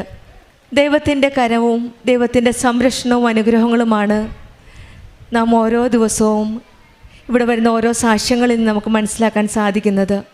പലപ്പോഴും ആരുമില്ലാത്ത തോന്നലുണ്ടാവാം, ഭാവിയെക്കുറിച്ചുള്ള ഭയമോ ആശങ്കയോ ആവാം, ജീവിതത്തിലെ നിയന്ത്രണം നഷ്ടപ്പെട്ടെന്ന് തോന്നുമ്പോഴോ എല്ലാം കൈവിട്ട് പോകുമ്പോഴും ആ നിമിഷങ്ങളിലെല്ലാം ദൈവത്തിൻ്റെ കാവൽ നമ്മുടെ ഉടമ്പടി ജീവിതത്തിൽ നമ്മെ പിടിച്ചു നിർത്തുന്നു. ഉടമ്പടി ദൈവത്തോടുള്ള ഒരു വലിയ ആത്മീയ ബന്ധമാണ്, വിശ്വാസ ബന്ധമാണ്. അത് ശക്തിപ്പെടുത്തുന്നത് ഈശോയും അമ്മയും കൂടെ നിന്നാണ്. ഉടമ്പടി വിശ്വാസത്തോടെ വിശ്വസ്തയോടെ ജീവിക്കുമ്പോൾ പരിശുദ്ധ അമ്മയുടെ സാന്നിധ്യം, അമ്മയുടെ മാധ്യസ്ഥതയിലൂടെ നമ്മുടെ ജീവിതത്തിൽ ഓരോ സാഹചര്യങ്ങളിൽ നമുക്ക് മനസ്സിലാക്കാൻ സാധിക്കുന്നതാണ്. അങ്ങനെയുള്ളൊരു വലിയ ഒരു ദൈവാനുഭവത്തിൻ്റെ സാക്ഷ്യമാണ് അമ്പിളി മോഹനൻ എന്ന സഹോദരി നമ്മളോട് പങ്കുവച്ചത്. ജീവിതത്തിൽ നമുക്ക് അസാധ്യമാണെന്ന് തോന്നുന്ന കാര്യങ്ങൾ സാധ്യമാക്കി കൊടുക്കുന്ന അമ്മയാണ് നമ്മുടെ കൂടെയുള്ളത്. നമുക്ക് ഒരു വഴി അറിയില്ലാതാവുമ്പോൾ ഈശോ മറ്റുള്ളവരിലേക്കാണ് വഴി പറഞ്ഞു കൊടുക്കുന്നത്, അവരെ ചെന്ന് സഹായിക്കാൻ, അവരുടെ കൂടെ നിൽക്കാൻ. അങ്ങനെയുള്ളൊരു ബന്ധമാണ് അവരുടെ കൂട്ടത്തിലേക്ക് ചേർത്ത് കൊടുക്കുന്നത്. ഏറ്റവും നല്ല ഒരു കുടുംബ ബന്ധം, അതും ഈശോയും അമ്മയും കനിഞ്ഞു നൽകിയ ഒരു ബന്ധമാണ്. അങ്ങനെയാണ് ഈ കാര്യങ്ങൾ. ഉടമ്പടി എടുത്തു കഴിഞ്ഞാലും ഒന്നും ഭയപ്പെടേണ്ട ആവശ്യമില്ല. മുൻപിലും പിൻപിലും നടക്കുന്ന, നമുക്ക് കാവൽ നിൽക്കുന്ന ഒരു ദൈവമാണ് നമ്മുടെ കൂടെയുള്ളത്. നമ്മളെ സംരക്ഷിക്കുന്ന ഒരു അമ്മയാണ് കൃപാസനത്തിലുള്ളത്. കൃപാസനം അമ്മയുടെ സംരക്ഷണത്തിലൂടെ, കൃപാസനം അമ്മയുടെ മധ്യസ്ഥതയിലൂടെയാണ് നമുക്കൊന്നും ഭയക്കാതെ കാവൽ നിൽക്കുന്ന ഈശോയുടെ കരങ്ങൾ പിരിച്ചുകൊണ്ട് നമ്മൾക്ക് മുന്നോട്ട് നയിക്കാനുള്ള ആ ധൈര്യവും ശക്തിയും നൽകുന്നത് ഉടമ്പടിയിൽ കൂടെയാണ്. നമുക്കും നമ്മുടെ ഉടമ്പടി ജീവിതം വിശ്വാസത്തോടെ വിശ്വസ്തയോടെ മുന്നോട്ട് നയിക്കാം. ദൈവത്തിൻ്റെ നമുക്ക് വിശ്വസ്തയോടെ ജീവിക്കുവാൻ വേണ്ടി പരിശുദ്ധ അമ്മയുടെ സാന്നിധ്യത്തിനായിട്ടും അമ്മയുടെ മാധ്യസ്ഥത്തിനായിട്ടും നമുക്ക് പ്രാർത്ഥിക്കാം. ദൈവത്തിൻ്റെ സംരക്ഷണം ഉറപ്പാക്കുന്നതാണ് ഉടമ്പടി. ഈശോയും അമ്മയും നമ്മുടെ ഉടമ്പടി ജീവിതത്തിൽ നിലനിൽക്കാൻ സഹായിക്കട്ടെ എന്ന് പ്രാർത്ഥിച്ചുകൊണ്ടും അമ്പിളി മോഹനും കുടുംബത്തിന് ലഭിച്ച എല്ലാ അനുഗ്രഹങ്ങൾക്കും നമ്മൾക്ക് കരങ്ങളടിച്ച് ദൈവത്തെ മഹത്വപ്പെടുത്താം. കൃപാസന അൾത്താരയിൽ പ്രത്യക്ഷീകരണത്തിൻ്റെ സാക്ഷിയായി തീരുവാൻ ഞങ്ങളെ അനുഗ്രഹിച്ച ഈശോയ്ക്കും മാതാവിനും 1000 നന്ദി അർപ്പിക്കുന്നു. എൻ്റെ പേര് പ്രിൻസി, ഞാൻ ദുബായിലാണ് വർക്ക് ചെയ്യുന്നത്. അപ്പോൾ ഇവിടെ സാക്ഷ്യം പറയാൻ വേണ്ടി തന്നെ മാത്രമായിട്ടാണ് ഇന്നിവിടെ എത്തിയിരിക്കുന്നത്. ഇതെൻ്റെ ബ്രദർ പ്രജ്വൽ, അവൻ ബാംഗ്ലൂരിലാണ് വർക്ക് ചെയ്യുന്നത്. ഞാൻ ആദ്യമായിട്ട് കൃപാസന മാതാവിനെക്കുറിച്ച് കേൾക്കുന്നത് 2023 സെപ്റ്റംബർ മാസത്തിൽ എൻ്റെ അനീത്തി വഴിയാണ്. അപ്പോൾ എൻ്റെ ഹസ്ബൻഡ് ജോലി നഷ്ടപ്പെട്ടിരിക്കുന്ന ഒരു സമയമായിരുന്നു. അപ്പം ഇങ്ങനെ കൃപാസനത്തിൽ ഉടമ്പടി എടുത്ത് പ്രാർത്ഥിച്ചാൽ ജോലി കിട്ടും, ഇങ്ങനെയുള്ള ഇതൊക്കെ കേട്ടപ്പോഴാണ് ഞാൻ ഉടമ്പടി എടുക്കുന്നത്. അങ്ങനെ ഉടമ്പടി എടുത്തു. ഞാൻ കൂടുതലും ഞാൻ ലൗകികമായിട്ടുള്ള കാര്യത്തിനെക്കുറിച്ചായിരുന്നു ആ റിക്വസ്റ്റിൽ എഴുതിയിരുന്നത്. അപ്പം 3 മാസം ഞാൻ പ്രെയറെല്ലാം ചെയ്തു. പക്ഷേ പ്രേക്ഷിത പ്രവർത്തനത്തിനും പിന്നെ കാരുണ്യ പ്രവർത്തിക്കൊന്നും ഞാൻ അത്ര മഹത്വം കൊടുത്തില്ല. പക്ഷെ അല്ലാത്ത 3 കാര്യങ്ങൾ ഞാൻ ചെയ്തിരുന്നു. അപ്പോൾ 3 മാസം പ്രാർത്ഥിച്ചിട്ടും ഈ പ്രെയർ റിക്വസ്റ്റിൻ്റെ മെയിൻ നിയോഗമൊന്നും നടന്നില്ല. അപ്പോൾ എനിക്ക് പിന്നെ ഞാൻ ഓർത്തു, ഓക്കെ ഇതൊന്നും അത്ര ശരിയാവില്ല. പിന്നെ ഞാൻ ഉടമ്പടി ഉഴപ്പി, ഞാൻ പിന്നെ അത് സ്കിപ്പ് ചെയ്തു. അത് കഴിഞ്ഞ് 1 വർഷം കഴിഞ്ഞപ്പോഴാണ് എനിക്കിങ്ങനെ യൂട്യൂബിലൂടെ ഓരോ റെക്കമെൻഡേഷൻസ് വരുമായിരുന്നു, സാക്ഷ്യങ്ങൾ. അപ്പോൾ ഇങ്ങനെ ഓരോ സാക്ഷ്യങ്ങൾ ഞാൻ കേൾക്കുമായിരുന്നു. പിന്നെയും ഓരോന്നിങ്ങനെ കേട്ട് എനിക്ക് കുറച്ചും കൂടിയും വിശ്വാസം വന്നു. അപ്പോൾ എനിക്ക് തോന്നി ഞാൻ തിരികെ ഉടമ്പടി ജീവിതത്തിലേക്ക് തിരിച്ചു വരണമെന്ന്. അപ്പം ഒരു കാര്യം എനിക്ക് ഉടമ്പടി ജീവിതത്തിൽ ഇഷ്ടപ്പെട്ട എന്താണെന്ന് വെച്ചിട്ടുണ്ടെങ്കിൽ ഞാൻ ഒരുപാട് ആത്മീയ വളർച്ച ഒരുപാടുണ്ടായിരുന്നു. ഞാൻ കുറേ പ്രാർത്ഥിക്കുമായിരുന്നു. ബൈബിള് കുറവ് വായിച്ചുകൊണ്ടിരുന്ന ഒരാളാണ് ഞാൻ. പ്രാർത്ഥനകൾ ചെല്ലും, പക്ഷേ ബൈബിള് വായിക്കില്ലായിരുന്നു. അപ്പോൾ ഈ ഉടമ്പടി എടുത്തേ പിന്നെ ഞാൻ ഇതൊക്കെ ചെയ്യാൻ തുടങ്ങി. പിന്നെ ആൾക്കാരോട് ഞാൻ കുറേയും കൂടി എളിമയോടെ പെരുമാറാൻ തുടങ്ങി. ചെയ്യുന്ന കാര്യങ്ങൾ ആത്മാർത്ഥമായിട്ട് ചെയ്യുമായിരുന്നു, മറ്റുള്ളവരെ ഹെൽപ്പ് ചെയ്യുന്ന ടൈമിലൊക്കെ. അപ്പോൾ അതൊക്കെ മനസ്സിൽ ഓർത്തിട്ട് ഞാൻ ഓർത്തു, ഓക്കെ, ഞാൻ ഒന്നും കൂടിയും ഉടമ്പടി പുതുക്കി നോക്കാം. അങ്ങനെയാണ് ഞാൻ പിന്നെയും ഓൺലൈൻ ഉടമ്പടി എടുക്കുന്നത് 1 വർഷത്തിന് ശേഷം. അപ്പോൾ എനിക്ക് കുറേ ദിവസം ഒരു വർഷം 1.5 വർഷമായിട്ട് അലർജി ചുമയുണ്ടായിരുന്നു. അപ്പോൾ എവറി മന്ത് ഞാൻ ഒരു പ്രാവശ്യമെങ്കിലും ഹോസ്പിറ്റലിൽ പോയിരിക്കും. പിന്നെ ആൻറ്റിബയോട്ടിക്സ് കഴിക്കും. അതിൻ്റെ പവറങ്ങ് തീരുമ്പോൾ പിന്നെയും നെക്സ്റ്റ് മന്ത് പിന്നെയും ചുമ. ഇതേപോലെ ഏകദേശം 1.5 വർഷത്തോളം ഉണ്ടായിരുന്നു. അപ്പം ഞാൻ ഈ ഉടമ്പടി എടുത്തപ്പോൾ അത് മെല്ലെ മെല്ലെ മാറി. അപ്പം ഞാൻ മാതാവിനോട് പറഞ്ഞിരുന്നു, ഞാൻ ഉടമ്പടി എടുത്തിട്ടുണ്ട് അമ്മേ, ഇനി എന്നെ ഹോസ്പിറ്റലിൻ്റെ പടി കയറ്റരുതെന്ന്. അപ്പോൾ അങ്ങനെ അത് ചുമ കംപ്ലീറ്റ് ആയിട്ട് എനിക്ക് മാറി. അപ്പോൾ അന്നേരം അത് കഴിഞ്ഞിട്ടാണ് എനിക്ക് ഒരു ദിവസം കിഴുവയറ് വേദന വന്നു. അപ്പം അങ്ങനെ ഹോസ്പിറ്റലിൽ ചെന്നപ്പോൾ അവർ എക്സ്റേ എടുത്തപ്പോൾ പറഞ്ഞു കിഡ്നി സ്റ്റോണ് അങ്ങനെ എന്തോ പ്രശ്നം കാണുന്നുണ്ട്, അൾട്രാസൗണ്ട് ചെയ്യണമെന്ന്. അത് കഴിഞ്ഞ് ഞാൻ വീട്ടിൽ വന്ന് തൈലം ഉണ്ടായിരുന്നു. ആ തൈലം വെച്ച് പ്രാർത്ഥിച്ചിട്ട് ഞാൻ പോയി അൾട്രാസൗണ്ട് ചെയ്തു. അവിടെ നോക്കുമ്പോൾ ഒന്നും കാണുന്നില്ല. അപ്പം ഈ എക്സ്റേ എടുത്ത ഡോക്ടറിനെ വിളിച്ചിട്ട് ചോദിക്കുമ്പം അവരും ഷോക്ക്ഡായി. ഓക്കെ, ഇത് എക്സ്റേയിൽ കാണിച്ചു, ഇതെന്താ കാണിക്കുന്നില്ല. അങ്ങനെ ഇതൊരു സംഭവം ഉണ്ടായിരുന്നു. അത് കഴിഞ്ഞിട്ടാണ് ഞാൻ ഒരു 6 ഇയേഴ്സായിട്ട് വർക്ക് ഫ്രം ഹോമാണ് ചെയ്തുകൊണ്ടിരിക്കുന്നത് ദുബായിൽ. പക്ഷേ ഓഫീസ് ഇന്ത്യയിലാണ്. അപ്പം അവരൊരു ദിവസം എന്നോട് പറഞ്ഞു, ഞങ്ങളിവിടെ പുതിയ എൻറ്റിറ്റി തുടങ്ങാൻ പോവുക ബാംഗ്ലൂരിൽ. അപ്പം വർക്ക് ഫ്രം ഹോം ഇന്ത്യയിലുള്ളവർക്ക് മാത്രമേ പെർമിറ്റ് ആവുന്നുള്ളൂ. അപ്പം നീ ഇന്ത്യയിലേക്ക് വരേണ്ടി വരുമെന്ന്. അപ്പം ഫാമിലി മൊത്തം UAE-യിലാണ്. കൊച്ചിൻ്റെ സ്കൂൾ അഡ്മിഷൻ എല്ലാം കഴിഞ്ഞു. അപ്പോൾ അത് പറ്റാത്തൊരു സാഹചര്യമായിരുന്നു. അപ്പോൾ എനിക്കാകെ വിഷമമായി. അപ്പോൾ ഞാൻ ഓർത്തു, ഓക്കെ, എന്തായാലും ഞാനിവിടെ വന്ന് തീർത്ഥാടക ഉടമ്പടി എടുക്കണം. അങ്ങനെയുള്ളൊരു തീരുമാനത്തിലെത്തി. കഴിഞ്ഞ 25 ഒക്ടോബർ 24 ഇവിടെ വന്ന് ഞാൻ തീർത്ഥാടക ഉടമ്പടി എടുത്തു. അതിലാദ്യം വെച്ച നിയോഗമായിരുന്നു എനിക്കൊരു നല്ല ജോലി UAE-യിൽ ആവണം എന്നുള്ളത്. പിന്നെ എൻ്റെ ബ്രദറിന് ഒരു നല്ല ജോലി ആവണം, അങ്ങനെ ചില കാര്യങ്ങൾ. പിന്നെ എൻ്റെ ഹസ്ബൻഡിൻ്റെ കോൺട്രാക്റ്റ് റിന്യൂവ് ആകണം. അങ്ങനെ കുറച്ച് കാര്യങ്ങൾ ഞാൻ എഴുതി. ഇവിടെ ജപമാല റാലി കൂടി. അങ്ങനെ ഞാൻ തിരിച്ചുപോയി. എനിക്ക് വലിയ ടെൻഷനൊന്നും ഇല്ലായിരുന്നു. എല്ലാവരും ചോദിക്കുന്നു, നിനക്ക് ജോലി നഷ്ടപ്പെടാൻ പോവുക. എനിക്ക് 12 ഇയേഴ്സ് എക്സ്പീരിയൻസ് ഉണ്ട്. അപ്പോൾ ജോലി നഷ്ടപ്പെട്ട് അവിടെ UAE-യിൽ ജോബ് സെർച്ച് ചെയ്യുന്നത് വളരെ ഡിഫിക്കൾട്ടാണ്. അപ്പോൾ നിനക്ക് ടെൻഷൻ ഇല്ലേന്ന് എന്നെ വീട്ടിലെല്ലാവരോടും ചോദിക്കും. അപ്പോൾ എനിക്ക് എന്തോ ഒരു ഉള്ളും കൊണ്ടൊരു വിശ്വാസം ഉണ്ടായിരുന്നു, മാതാവ് എന്നെ കൈവിടില്ല എന്ന്. അപ്പോൾ ഞാൻ ആ വിശ്വാസത്തിൽ മുന്നോട്ട് പോയി. December 1st week 2nd week ആയിട്ട് പോലും എനിക്ക് ജോലി ആവുന്നില്ല. അപ്പോൾ എനിക്ക് ടെൻഷൻ തുടങ്ങി. അപ്പോൾ എനിക്ക് കുറേ റെക്കമെൻഡേഷൻ സാക്ഷ്യങ്ങൾ വരാൻ തുടങ്ങി, അത് ഡേറ്റ് വെച്ച് പ്രാർത്ഥിക്കുന്നതിനെക്കുറിച്ച്. അപ്പോൾ ഞാൻ ഓർത്തു, ഓക്കെ, അന്ന് ഞാൻ ഇതൊന്ന് ടെസ്റ്റ് ചെയ്തു നോക്കാം. അപ്പോൾ ഏത് ഡേറ്റ് ഇടും, ഏതായാലും ക്രിസ്മസിന് മുന്നേ ജോലി കിട്ടിയ സന്തോഷമാവുമല്ലോ. അപ്പോൾ പറഞ്ഞിട്ട് ഞാൻ ഡിസംബർ 25 മുന്നിൽ ഒരു ജോലി കിട്ടണമെന്ന് ഞാൻ എഴുതി ഇവിടെ നിന്ന് ഞാൻ കൃപാസനത്തിൻ്റെ മാതാവിൻ്റെ സ്റ്റാച്ചു കൊണ്ടുപോയിരുന്നു. അപ്പോൾ അതിൻ്റെ അടിയിൽ ഞാനിങ്ങനെ വെച്ചു. അത് കഴിഞ്ഞ് 23rd ആയിട്ടും എനിക്കൊരു ഇൻ്റർവ്യൂ കോൾസ് പോലും വരുന്നില്ല. അപ്പോൾ എൻ്റെ മനസ്സിൽ തോന്നി തുടങ്ങി, ഓക്കെ, ഇതൊക്കെ വെറുതെ ആണെന്ന് തോന്നുന്നു ആൾക്കാർ പറയുന്നത്, ഏതായാലും എൻ്റെ കാര്യത്തിൽ ഇതൊന്നും നടക്കാൻ പോകുന്നില്ല, ഇങ്ങനെയുള്ള രീതിയിൽ ഞാൻ ചിന്തിച്ചു. അത് കഴിഞ്ഞ് ഞാനിങ്ങനെ 23rd ഒരു ട്യൂസ്ഡേ ആണ്, ഉടമ്പടി ധ്യാനമുള്ള ദിവസമാണ്. അപ്പം ഞാനത് നോക്കുന്നതിന് മുമ്പേ ഞാനിങ്ങനെ മാതാവിനോട് പറഞ്ഞു, മാതാവേ, അറ്റ്ലീസ്റ്റ് ഒരു ഇൻ്റർവ്യൂ കോളെങ്കിലും വരട്ടെ ഈ ഉടമ്പടി ധ്യാനം കഴിയുമ്പോഴത്തേനൊന്ന്. അങ്ങനെ ഞാൻ ഉടമ്പടി ധ്യാനം സ്റ്റാർട്ട് ചെയ്തു. വിതിൻ ഫ്യൂ സെക്കൻഡ്സ് എനിക്കൊരു കോൾ വന്നു, ഇൻ്റർവ്യൂ കോൾ. അതും ഒരു ബാങ്കിങ് ഡൊമൈൻ്റെ ഒരു കമ്പനിയാണ്. എനിക്കൊരു ബാങ്കിങ് ഡൊമൈൻ്റെ എക്സ്പീരിയൻസും ഇല്ല, പക്ഷേ എന്നാലും അവർ ഓക്കെയാണ്. അപ്പോൾ അവർ ഇൻ്റർവ്യൂ ഷെഡ്യൂൾ ചെയ്യാമെന്ന് പറഞ്ഞു. 24th അവർ ഇൻ്റർവ്യൂ ഷെഡ്യൂൾ ചെയ്തു. അപ്പോൾ രാവിലെ ഞാൻ ഇൻ്റർവ്യൂ പ്രിപ്പയർ ചെയ്തുകൊണ്ടിരിക്കുന്ന സമയത്ത് ഭയങ്കര മുല്ലപ്പൂവിൻ്റെ മണം. അപ്പോൾ ഇതിലും മുന്നേ എനിക്ക് ഒരുപാട് പ്രാവശ്യം ഇതുപോലെ കുറേ സ്ഥലങ്ങളിൽ മുല്ലപ്പൂവിൻ്റെ മണം വരുമ്പോഴൊക്കെ ഞാൻ മാതാവിനോട് പറയും, ഞാൻ ഒറ്റയ്ക്കുള്ള സമയത്ത്, എനിക്ക് വീട്ടിലുള്ള സമയത്ത് എനിക്ക് മണം വന്നാൽ മാത്രമേ ഞാൻ വിശ്വസിക്കുകയുള്ളൂ, അല്ലെങ്കിൽ വല്ല പെർഫ്യൂം ആയിരിക്കും, അങ്ങനെയൊക്കെയുള്ള വിചാരമായിരുന്നു. അപ്പോൾ ഇത് നല്ല മണം വരുന്നു. അപ്പോൾ എൻ്റെ അനിയത്തി വീട്ടിലുണ്ടായിരുന്നു, അവളോട് ചോദിച്ചപ്പോൾ അവൾക്ക് മണമൊന്നും വരുന്നില്ല. അപ്പോൾ ഞാൻ ഓർത്തു, ഒരു 20th ഒക്കെ ആയപ്പോഴത്തേനും കരോളുണ്ടായിരുന്നു ഞങ്ങൾക്ക് അവിടെ. അപ്പോൾ ഉണ്ണീശോനെ കൊണ്ട് കിടത്തുന്ന ടേബിളിൽ വെക്കാൻ വേണ്ടിയിട്ട് മുല്ലപ്പൂവിൻ്റെ മാല ഞങ്ങൾ കൊണ്ടുവന്നിട്ടുണ്ടായിരുന്നു. അപ്പോൾ അത് ഉണ്ണീശോനെ കൊണ്ട് പോയി കഴിഞ്ഞിട്ട് ഞാനത് മാതാവിന് ചൂടിച്ചേർന്നു. അപ്പോൾ എൻ്റെ വിചാരം, ഓക്കെ, ഞാനിത് എവിടെയോ ഡസ്റ്റ്ബിന്നിൽ കളഞ്ഞിട്ടുണ്ട്, അതിൻ്റെ മണമായിരിക്കും, ഏതായാലും ഇൻ്റർവ്യൂ കഴിയട്ടെ എന്നുള്ള രീതിയിൽ ഇൻ്റർവ്യൂ എല്ലാം കഴിഞ്ഞു. അത് കഴിഞ്ഞ് ഞാൻ ആദ്യം ചെയ്ത കാര്യം എന്ന് വെച്ചിട്ടുണ്ടെങ്കിൽ എൻ്റെ ഡസ്റ്റ്ബിന്നെല്ലാം അരിച്ചു പറക്കി, അതിലൊരു പൂവില്ല, ഒന്നുമില്ല. അപ്പോഴാണ് ശരിക്കും ഞാൻ, ഓക്കെ, എനിക്ക് ഇത്ര നാൾ കിട്ടിക്കൊണ്ടിരിക്കുന്നത് സുഗന്ധാഭിഷേകം തന്നെയാണെന്ന് വിശ്വസിച്ചത്. അപ്പോൾ അങ്ങനെ 24th ആയപ്പോഴത്തേനും എൻ്റെ ഇൻ്റർവ്യൂ കഴിഞ്ഞ ദിവസം തന്നെ എനിക്ക് NDA സൈൻ ചെയ്തു. ഇമ്മീഡിയറ്റ് എല്ലാം 25th ആയപ്പോഴത്തേനും എനിക്ക് ജോബ് കൺഫർമേഷനായി. അപ്പോൾ അന്നേരമാണ് എനിക്ക് എൻ്റെ ആങ്ങള 2 years മുന്നേ എഞ്ചിനീയറിംഗ് പാസ് ഔട്ടാണ്. അപ്പോൾ അവന് ജോലി ആയിട്ടില്ല, അപ്പം നോക്കാം അവൻ്റെ ജോലിക്ക്, അതിനും വേണ്ടി ഞാൻ ഡേറ്റ് എഴുതി പ്രാർത്ഥിക്കാമെന്ന് പറഞ്ഞ് ഞാൻ ഡേറ്റ് എഴുതി പ്രാർത്ഥിക്കാൻ വെച്ചു. ഈ മാതാവിൻ്റെ സ്റ്റാച്യൂവിൻ്റെ താഴെ തന്നെ December 31 ന്യൂ ഇയറിന് മുന്നേ ജോലി കിട്ടണമെന്ന് പറഞ്ഞു. അപ്പം December 31 ആയപ്പോഴത്തേനും ഇവൻ ഏകദേശം ഒരു കൺഫർമേഷൻ ഉണ്ട്, പക്ഷേ ഒഫീഷ്യൽ കൺഫർമേഷൻ ഇല്ല. അപ്പോൾ എനിക്കിങ്ങനെ തോന്നി, ഞാൻ ഇവിടെ നിന്ന് കുറേ പത്രങ്ങൾ കൊണ്ടുപോയി, അവിടെ മലയാളം, ഇംഗ്ലീഷ്, തമിഴ് അങ്ങനെ.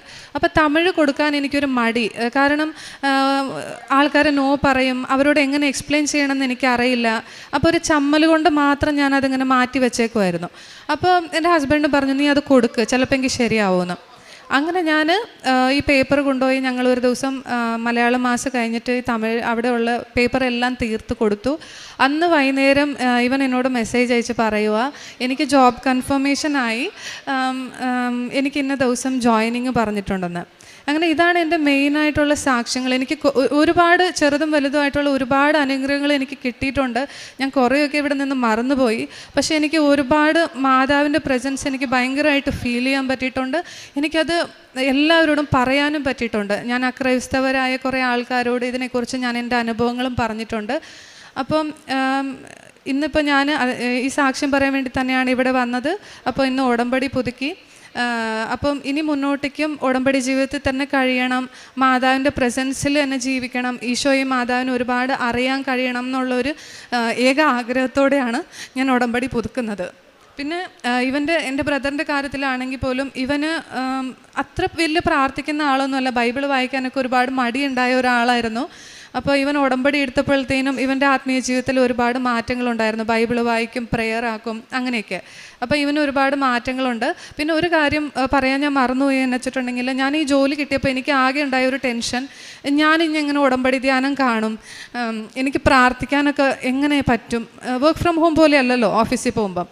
അപ്പം അങ്ങനെ ഇരുന്ന ദിവസം ഞാൻ ജോയിൻ ചെയ്ത് സെക്കൻഡ് ഡേ ഞങ്ങൾക്കൊരു ഇമെയിൽ വരുന്നു, എനിക്ക് ഈ year full Tuesday work from home ആണെന്ന്. ഇത് കൂടുതൽ എനിക്കൊന്നും പറയാനില്ല. പിന്നെ എനിക്ക് പോകുന്ന സമയത്ത് 1 മണിക്കൂർ സമയം കിട്ടും, തിരിച്ചു വരുമ്പോൾ അതേപോലെ. അപ്പോൾ ഞാൻ ഈ സമയങ്ങൾ മാതാവിനും ഈശോയ്ക്കും വേണ്ടി മാത്രമായിട്ട് മാറ്റിവെക്കാൻ ഞാൻ തീരുമാനിച്ചു. കൊന്ത ചെല്ലും, ഇല്ലെങ്കിൽ ഇങ്ങനെ എന്തെങ്കിലും പ്രാർത്ഥിക്കും. അപ്പോൾ ആ ഒരു ടൈമിൽ ഞാൻ വേറെ ഒന്നും ഒരു കോൾ ചെയ്യോ മെസ്സേജ് ചെയ്യോ അതിനൊന്നും ഞാൻ പ്രാധാന്യം കൊടുക്കാറില്ല. അങ്ങനെ എനിക്ക് പ്രാർത്ഥിക്കാനുള്ള സാഹചര്യം കൂടി ദൈവം എനിക്ക് ഒരുക്കി തന്നു. പിന്നെ ഞാൻ ഈ നേർച്ച വസ്തുക്കൾ എടുത്തിട്ട് ഒരുപാട് എനിക്ക് ഇങ്ങനെ ഒരു ദിവസം ഞാൻ കാർ ലിഫ്റ്റാണ് യൂസ് ചെയ്യുന്നത്, അയാൾ ഒരുപാട് മൊബൈൽ നോക്കുന്നു. അപ്പോൾ എനിക്ക് പേടിയായി. ഒരു ദിവസം വണ്ടി ഇടിക്കുകയും ചെയ്തു. അപ്പോൾ അതായപ്പോൾ എനിക്ക് പേടിയായി. അപ്പം എൻ്റെ ഹസ്ബൻഡ് പറഞ്ഞു, നീ അയാളോട് പറയും ഇനി മൊബൈൽ നോക്കരുതെന്ന്. അപ്പോൾ എനിക്ക് ഇനി അവരായിട്ട് ഞാനൊരു വാക്ക് തർക്കത്തില്ലല്ല. അപ്പം ഞാൻ ഓർത്ത് ഉപ്പ് കൊണ്ടുപോയി ഞാൻ അയാളുടെ വണ്ടിയിലിടാന്ന്. അങ്ങനെ ഞാൻ ഉപ്പ് കൊണ്ടുപോയി അയാളുടെ വണ്ടിയിൽ ഇങ്ങനെ ജസ്റ്റ് ഇങ്ങനെ ഒരു സീറ്റിൻ്റെ ബാക്ക് സൈഡിൽ ഇങ്ങനെ ഇട്ടു. ആ നെക്സ്റ്റ് മൊമെൻറ്റ് തൊട്ട് അയാൾക്കൊരു കോൾസും വന്നിട്ടില്ല, അയാൾ മൊബൈലും കണ്ടിട്ടില്ല. ഇങ്ങനെ കുറേ കാര്യങ്ങൾ കുറേ ഞാൻ മറന്നുപോയി. ഒരുപാട് അനുഗ്രഹങ്ങൾ മാതാവ് എനിക്ക് തന്നിട്ടുണ്ട്. ഞാനിന്ന് ഈ സ്റ്റേജിൽ ഇവിടെ നിൽക്കുന്നുണ്ടെങ്കിൽ തന്നെ ചെറുപ്പം തൊട്ടേ എനിക്ക് മാതാവും ഈശോയും ഒരുപാട് അനുഗ്രഹങ്ങൾ തന്നുകൊണ്ട് മാത്രമാണ്. അപ്പം ഈ തന്ന എല്ലാ അനുഗ്രഹങ്ങൾക്കും മാതാവിനും ഈശോയ്ക്കും 1000 നന്ദി ഞാൻ അർപ്പിക്കുന്നു. നിയമാവർത്തന പുസ്തകം 28-ാം അധ്യായം 9-ാം തിരുവചനം. അവിടുത്തെ കൽപ്പനകൾ പാലിച്ച് അവിടുത്തെ മാർഗത്തിൽ ചരിച്ചാൽ കർത്താവ് നിന്നോട് ശപഥം ചെയ്തിട്ടുള്ളതുപോലെ നിന്നെ തൻ്റെ വിശുദ്ധ ജനമായി ഉയർത്തും. പ്രിൻസിയും പ്രജ്വലും സഹോദരങ്ങളാണ്. 2 പേരും 2 സ്ഥലത്തു നിന്ന് വന്നാണ് ഇവിടെ വന്ന് പ്രത്യക്ഷീകരണ സാക്ഷ്യമേറ്റു പറയുന്നത്. പ്രിൻസി ദുബൈയിൽ നിന്ന് ഇവിടേക്ക് വന്നത് ഈ സാക്ഷ്യം പറയാൻ വേണ്ടി മാത്രമാണ്. വലിയ വില കൊടുത്ത് ഈശോ അവരെ വീണ്ടെടുത്തതിൻ്റെയും പരിശുദ്ധ അമ്മ അവരെ സംരക്ഷിച്ചതിൻ്റെയും നന്ദി പ്രകാശനമാണ് പ്രിൻസി ഇത് ഈ കാര്യത്തിന് വേണ്ടി മാത്രം, സാക്ഷ്യം പറയാൻ വേണ്ടി മാത്രം ടിക്കറ്റ് എടുത്ത് ഇന്ന് കൃപാസനത്തിലേക്ക് വന്നിരിക്കുന്നത്. അതുപോലെ തന്നെ തൻ്റെ സഹോദരൻ പ്രജ്വലിനെയും ബാംഗ്ലൂരിൽ നിന്ന് വിളിച്ച് നമുക്കിനി സാക്ഷ്യം പറഞ്ഞാൽ മാത്രമേ നമ്മുടെ മുന്നോട്ടുള്ള ജീവിതത്തിൽ പരിശുദ്ധ അമ്മയുടെ മാധ്യസ്ഥം നമുക്ക് വളരെ ശക്തമായി യാചിക്കുവാനും ഈശോ നമ്മുടെ എല്ലാ ജീവിത പരിപാടികളെയും നോക്കി കാണുമ്പോൾ നമുക്ക് അനുഗ്രഹം തരുമ്പോൾ അതിനെല്ലാം നമുക്ക് പ്രതിനന്ദി കാണിക്കുവാനുള്ള ഒരു ഉത്സുകത ഉണ്ടാവുകയുള്ളൂ എന്ന് പ്രിൻസിയും പ്രജ്വലും വളരെ തീരുമാനത്തോടെ അടിസ്ഥാനത്തിലാണ് ഇന്നിവിടെ വന്ന് അവർ ഉടമ്പടി പുതുക്കി ഈ സാക്ഷ്യം ഏറ്റുപറയുന്നത്. ഇവരുടെ ജീവിതത്തിലുണ്ടായ ഒരുപാട് അനുഗ്രഹങ്ങൾ. പ്രിൻസി ഉടമ്പടി എടുത്തപ്പോൾ പെട്ടെന്ന് താൻ എഴുതിയ നിയോഗങ്ങൾക്കൊന്നും ഉത്തരം ലഭിക്കാതായപ്പോൾ ഈ ഉടൻ പരിഹാരം എന്നെല്ലാം പറയുന്നത് വെറുതെയാണ്, അങ്ങനെ ഒരു നെഗറ്റീവ് അടിച്ച് കുറച്ച് നാൾ കഴിഞ്ഞെങ്കിലും അതിനുശേഷം വളരെ സ്ലോലി ധ്യാനങ്ങൾ കേൾക്കുകയും അതുപോലെ തന്നെ ഇവിടുത്തെ സാക്ഷ്യങ്ങൾ കേൾക്കുകയും ഉടമ്പടി ജീവിക്കാനൊക്കെ തുടങ്ങിക്കഴിഞ്ഞപ്പോൾ തൻ്റെ ഉടമ്പടി നേർച്ച വസ്തുക്കളുടെ കൃത്യമായ ഉപയോഗം, അതുപയോഗിക്കുമ്പോൾ മറ്റുള്ളവർക്കുണ്ടാകുന്ന വ്യത്യാസങ്ങൾ, അങ്ങനെ ജീവിതത്തിലേക്ക് ഉടമ്പടി ഇരച്ചു കയറുന്നതും മരിച്ചു കയറുന്നതുമായി പ്രിൻസിക്ക് മനസ്സിലായി തുടങ്ങി. അതുപോലെ തന്നെ സഹോദരൻ്റെ ജീവിതത്തിലും ആധ്യാത്മികമായ വലിയ മാറ്റങ്ങൾ, അവരുടെ ജീവിതത്തിലുള്ള ജോലി കിട്ടാനുള്ള സാധ്യതകൾ, എത്ര തന്നെ സാധ്യതകളില്ലാത്ത നോട്ട് ബൈ മെറിറ്റിൽ അവർ, പ്രിൻസി ഒരു എൻജിനീയറാണ്, എന്നിൽ തന്നെയും വളരെ നൈപുണ്യമുള്ള വ്യക്തിയാണെങ്കിലും തനിക്ക് വർക്ക് ഫ്രം ഹോം ചെയ്യേണ്ട ഒരാളാണ്.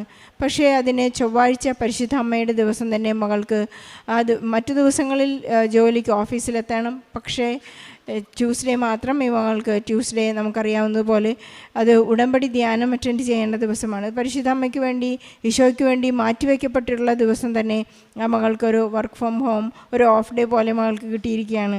വലിയ വലിയ അത്ഭുതങ്ങൾ പ്രവർത്തിക്കുന്നത് തൻ്റെ ആ സ്റ്റാറ്റസ് അവരെപ്പോഴും ലോ ചെയ്തപ്പോഴാണ്. അവരുടെ കുടുംബത്തിലുണ്ടായിട്ടുള്ള വ്യത്യാസങ്ങൾ, ഈശോയെ സ്നേഹിക്കുവാൻ അവർ കണ്ടെത്തുന്ന മാർഗങ്ങൾ, അതിലൂടെയെല്ലാം അവർ തങ്ങളെ തന്നെ ആഗ്രഹത്തോടുകൂടി ഇവിടെ വന്ന് ഉടമ്പടി പുതുക്കി ഒരു സുവിശേഷം അനുതാപത്തിൻ്റെയും സുവിശേഷം ഒരു പ്രഘോഷണത്തിൻ്റെയും ജീവിക്കുന്ന പ്രവർത്തിക്കുന്ന ഒരു മാർഗമായി, ഒരു ജീവിത രീതിയായി, ഒരു ലൈഫ് സ്റ്റൈൽ അവർക്കിന്ന് മാറിയിരിക്കുകയാണ്. അവരുടെ ജീവിതത്തിൻ്റെ ഈ കാലഘട്ടത്തിൻ്റെ ഏറ്റവും ശ്രേഷ്ഠമായ അല്ലെങ്കിൽ ഏറ്റവും മെച്ചപ്പെട്ട പ്രാർത്ഥനാ പദ്ധതി ഇതാണെന്ന് മറ്റുള്ളവരോട് പറയാൻ മാത്രം അവരെ ദൈവം ഉയർത്തി എന്ന് നമുക്ക് മനസ്സിലാക്കാം. ഉടമ്പടി ജീവിതത്തിലൂടെ ഓരോരുത്തരും വഴിവിട്ടവരും വഴിവിട്ട ജീവിതങ്ങളുള്ളവരും അതുപോലെ തന്നെ കുത്തഴിഞ്ഞ ജീവിത രീതികളുമൊക്കെയായി ജീവിക്കുന്ന ജീവിത ചുറ്റുപാടുകളിൽ നടക്കുമ്പോഴും ഈശോ എന്നെ നയിക്കുന്നു, ഈശോ എന്നോടുകൂടെ എപ്പോഴുമുണ്ട്, എനിക്ക് വിശുദ്ധ കുർബാന സ്വീകരിക്കുമ്പോൾ ഈശോ എന്നിൽ അലിഞ്ഞു ചേരുന്നു എന്നുള്ള ബോധ്യങ്ങളിലേക്കെല്ലാം ഉടമ്പടി അവരെ നയിച്ചിട്ടുണ്ട്. പരിശുദ്ധ അമ്മ അവർക്ക് വേണ്ടി മാധ്യസ്ഥം അപേക്ഷിച്ച് എപ്പോഴും അവരെ ചേർത്ത് വെച്ച് എപ്പോഴും അവർക്ക് വേണ്ടി പ്രാർത്ഥിക്കുന്ന ജീവിതാനുഭവം സുഗന്ധാഭിഷേകത്തിലൂടെയും അടയാളങ്ങളിലൂടെയും അവർക്ക് ലഭിച്ചുകൊണ്ടിരിക്കുകയാണ്. പ്രിൻസിക്കും പ്രജ്വലിനും അവരുടെ ജീവിതത്തിലുണ്ടായ പരിശുദ്ധാത്മാവിൻ്റെ ഇടപെടലിനെയും ദൈവിക അനുഭവങ്ങൾക്ക് നന്ദി പറഞ്ഞുകൊണ്ട് നമ്മുടെ എല്ലാ നിയോഗങ്ങളെയും ഈ സാക്ഷ്യത്തോട് ചേർത്ത് വെച്ച് ഈശോയ്ക്കും ജീവനോടെ പ്രത്യക്ഷപ്പെട്ട ഈ അൾത്താരയിൽ എന്നെയും എൻ്റെ കുടുംബത്തെയും അമ്മയുടെ പ്രത്യക്ഷീകരണത്തിൻ്റെ സാക്ഷിയായി ഉയർത്തിയതിനെ ഓർത്ത് അമ്മയ്ക്കും ഈശോയ്ക്കും നന്ദി പറയുന്നു. എൻ്റെ പേര് സുനിത, ഇതെൻ്റെ ഭർത്താവ് സത്യൻ. ഞങ്ങൾ വരുന്നത് തൃശ്ശൂർ ജില്ലയിലെ വരന്തരപ്പിള്ളിയിൽ നിന്നാണ്. ഞാൻ ഇവിടെ ആദ്യമായി കൃപാസനത്തിൽ വരുന്നത് 2023 ഡിസംബർ 22 എനിക്ക് എൻ്റെ ഒരു സുഹൃത്ത് പത്രം തരികയും പിന്നെ സാക്ഷ്യങ്ങൾ ഫോണിലേക്ക് അയച്ചു തരികയുമാണ് ആദ്യം ചെയ്തത്. ഞാൻ പിന്നെ സാക്ഷ്യങ്ങൾ കേൾക്കാൻ തുടങ്ങി. ആ പത്രം കിട്ടി കുറച്ച് നാൾ സാക്ഷ്യങ്ങൾ കേൾക്കുകയും ധ്യാനങ്ങളിൽ പങ്കെടുക്കുകയും ചൊവ്വാഴ്ചകളിലെ ധ്യാനങ്ങൾ കേൾക്കുകയും അങ്ങനെ വീട്ടിലിരുന്ന് കുറച്ച് പ്രാർത്ഥനകളൊക്കെ തുടങ്ങി. പിന്നെ എനിക്ക് അതിൽ കൂടെ കുറച്ച് രോഗസൗഖ്യങ്ങളൊക്കെ കിട്ടുകയുണ്ടായി. അങ്ങനെ ഇരിക്കെ മകൻ ജോലിക്ക് ഫ്രാൻസിലേക്ക് ജോലിക്ക് പോയി. 7 മാസത്തോളം അവനവിടെ ജോലി ശരിയാവാണ്ട് കൊണ്ടുപോയ ഏജൻസി പറ്റിച്ചു. അങ്ങനെ ജോലി ശരിയാവാണ്ട് അവൻ ഒരുപാട് വേദന ഉണ്ടായപ്പോഴാണ് ഞാൻ കൃപാസനത്തിലേക്ക് വന്ന് പ്രാർത്ഥിച്ചു പോവുകയാണ്. ആദ്യം വന്ന് 2023 ഡിസംബർ 22 വന്ന് പ്രാർത്ഥിച്ചു പോയി. അതുവരെ എനിക്ക് വരണേലും മുന്നേ ഭയങ്കര വിഷമമായിരുന്നു മകൻ്റെ കാര്യങ്ങളോർത്ത്. ഇവിടെ വന്ന് പ്രാർത്ഥിച്ചു പോയപ്പോൾ മാതാവ് എന്നോട് ഉള്ളിലിരുന്ന് പറയാണ്, നീ എന്തിനാണ് വിഷമിക്കണത്, നന്നായി പ്രാർത്ഥിച്ചാൽ മതി. അങ്ങനെ എനിക്കൊരു ധൈര്യം കിട്ടി. അങ്ങനെ പിന്നെ 2024 ഫെബ്രുവരി 16 വന്ന് ഉടമ്പടി എടുത്തു. ആദ്യത്തെ സാക്ഷ്യം ഉടമ്പടി എടുത്ത് 11ാമത്തെ ദിവസം എൻ്റെ മകന് ജോലി കിട്ടുകയുണ്ടായി. അത് ഞാൻ സാക്ഷ്യം പറഞ്ഞതാണ്. ആദ്യത്തെ പുതുക്കലിന് ഞാൻ സാക്ഷ്യം പറഞ്ഞതാണ്. ഇപ്പോൾ ഞാൻ 7ാമത്തെ ഉടമ്പടിയിലാണ്. പിന്നെ 25 വർഷമായി എനിക്ക് നല്ല നടുവേദനയായിരുന്നു. നടുവേദന എന്ന് പറഞ്ഞാൽ എനിക്ക് അതേ സമയം നിൽക്കാൻ പറ്റില്ല. നിൽക്കാൻ തുടങ്ങുമ്പോഴത്തേനും എവിടെയെങ്കിലും ചെന്ന് നിൽക്കാൻ തുടങ്ങുമ്പോഴത്തേനും ഇരിക്കാനുള്ള സ്ഥലം അന്വേഷിക്കും. കാരണം എനിക്ക് നിൽക്കാൻ പറ്റില്ല. തണ്ടൽ ഭയങ്കര കഴച്ച് വീണ, നടുവിന് നല്ല ഭാരവും ഭയങ്കര വേദനയാണ്. വേദന സഹിക്കാൻ പറ്റാണ്ടാവുമ്പോൾ ഡോക്ടറെ അടുത്ത് പോയും 4 ദിവസത്തേക്ക് ഒരു കുറവ് കിട്ടും, പിന്നെ വീണ്ടും ആ വേദന വരും. അങ്ങനെ ശക്തമായ വേദന കൊണ്ട് നടന്ന് ഞാൻ ഈ 2024 ഒക്ടോബർ 25-ാം തീയതിയിലത്തെ ജപമാല റാലിയിൽ പങ്കെടുക്കുകയുണ്ടായി. ജപമാല റാലി നടന്ന് അർത്തുങ്കൽ എത്തണേന് മുന്നേ ഞാൻ ആകെ അവശതയായിരുന്നു. ഇവിടുന്ന് അവിടം വരെ കൊന്ത ചൊല്ലി പോയി. അവിടെ എത്താറായപ്പോൾ എനിക്ക് ആകെ തളർച്ചയും ക്ഷീണമൊക്കെ ആയി. ഞാൻ അങ്ങനെ അർത്തുങ്കൽ എത്തിക്കഴിഞ്ഞ് എത്തിയാൽ മതി. കൂടെയുള്ളവരോട് ഞാൻ പറഞ്ഞു, അവിടെ എത്തിക്കഴിഞ്ഞിട്ടുണ്ടെങ്കിൽ ഞാൻ അവിടെ എവിടെയെങ്കിലും കിടക്കും, എനിക്ക് തീരെ പറ്റണില്ല എന്ന് പറഞ്ഞു. അവിടെ ചെന്ന് കഴിഞ്ഞ് തൊട്ടപ്പുറത്തെ പള്ളിയിൽ പോയി ഞങ്ങളോട് വിശ്രമിക്കാൻ പറഞ്ഞു. കൊണ്ടുപോയി ആൾക്കാർ, വണ്ടി വരുമ്പോൾ നിങ്ങളെ വിളിക്കാം. ഞങ്ങൾ ഒത്തിരി പേരുണ്ടായിരുന്നു. അവിടെ പോയി വിശ്രമിച്ച് ആ പള്ളിയുടെ അകത്ത് ഞാനവിടെ കിടന്ന് ഒരു ഉറക്കമായി, നന്നായി ഒന്ന് ഉറങ്ങി. പിറ്റേ ദിവസം വീട്ടിൽ എത്തി കഴിഞ്ഞപ്പോൾ അതിന് ശേഷം പിന്നെ എനിക്ക് ആ നടുവേദന വന്നിട്ടില്ല. ആ നടുവേദന ആ റാലി കൂടിയോടുകൂടി മാതാവ് എടുത്തു മാറ്റി. മാതാവിനും ഈശോയ്ക്കും നന്ദി പറയുന്നു. മരുന്ന് കഴിച്ചിട്ടൊന്നും ഒരു കാര്യം കിട്ടിയിട്ടില്ല. 4 ദിവസം ഒന്ന് കുറയും, പിന്നെ വീണ്ടും വരും. ശക്തമായ നടുവേദനയായിരുന്നു. ആ നടുവേദന എനിക്ക് ഈ റാലി കഴിഞ്ഞപ്പോൾ മാതാവ് എടുത്തു മാറ്റി തന്നു. മാതാവിന് നന്ദി, ഈശോയ്ക്ക് നന്ദി. പിന്നെ എൻ്റെ ഭർത്താവ്, ഞാനിവിടെ വരുന്നത് കൊണ്ടോ അല്ലെങ്കിൽ ഞങ്ങളൊരു ഹിന്ദു കുടുംബത്തിൽ നിന്നാണ്, ഇവിടെ വരുന്നത് കൊണ്ടോ എനിക്ക് എല്ലാ സപ്പോർട്ടും ചെയ്തു തരും. പക്ഷെ ആൾ വരൂല്ല. പിന്നെ പത്രം കൊടുക്കാനൊക്കെ കൂടെ വരും, അല്ലെങ്കിൽ കാരുണ്യ പ്രവർത്തിക്കൊക്കെ കൂടെ വരും. പക്ഷേ പ്രാർത്ഥനയിൽ കൂടിയായിരുന്നില്ല. എനിക്കത് വലിയ വിഷമമായിരുന്നു. കാരണം മക്കൾക്ക് വേണ്ടിയായാലും കുടുംബത്തിന് വേണ്ടിയായാലും പ്രാർത്ഥിക്കുമ്പോൾ ഭർത്താവ് TV വെച്ചിരിക്കും. ഞാൻ എത്ര പറഞ്ഞാലും ആൾ വരില്ല. അപ്പം ഞാൻ പറഞ്ഞു, 10 മിനിറ്റ് നേരെങ്കിലും ആ TV ഒന്ന് ഓഫാക്കി വെച്ചുകൂടെയെന്ന് എപ്പോഴും പറയാറുണ്ട്. പക്ഷേ ആളത് കേൾക്കാറില്ല. ഞാൻ പിന്നെ അത് പറയാതെയായി. ഞാനത് മാതാവിന് വിട്ടുകൊടുത്തു. മാതാവ് വിചാരിച്ചാൽ ആളിഞ്ഞ് വിശ്വാസത്തിലേക്ക് വരുള്ളൂ എന്ന് എനിക്ക് ഉറപ്പായി. അപ്പം ഞാൻ മാതാവിനോട് ഡേറ്റ് ഇട്ട് പ്രാർത്ഥിച്ചു.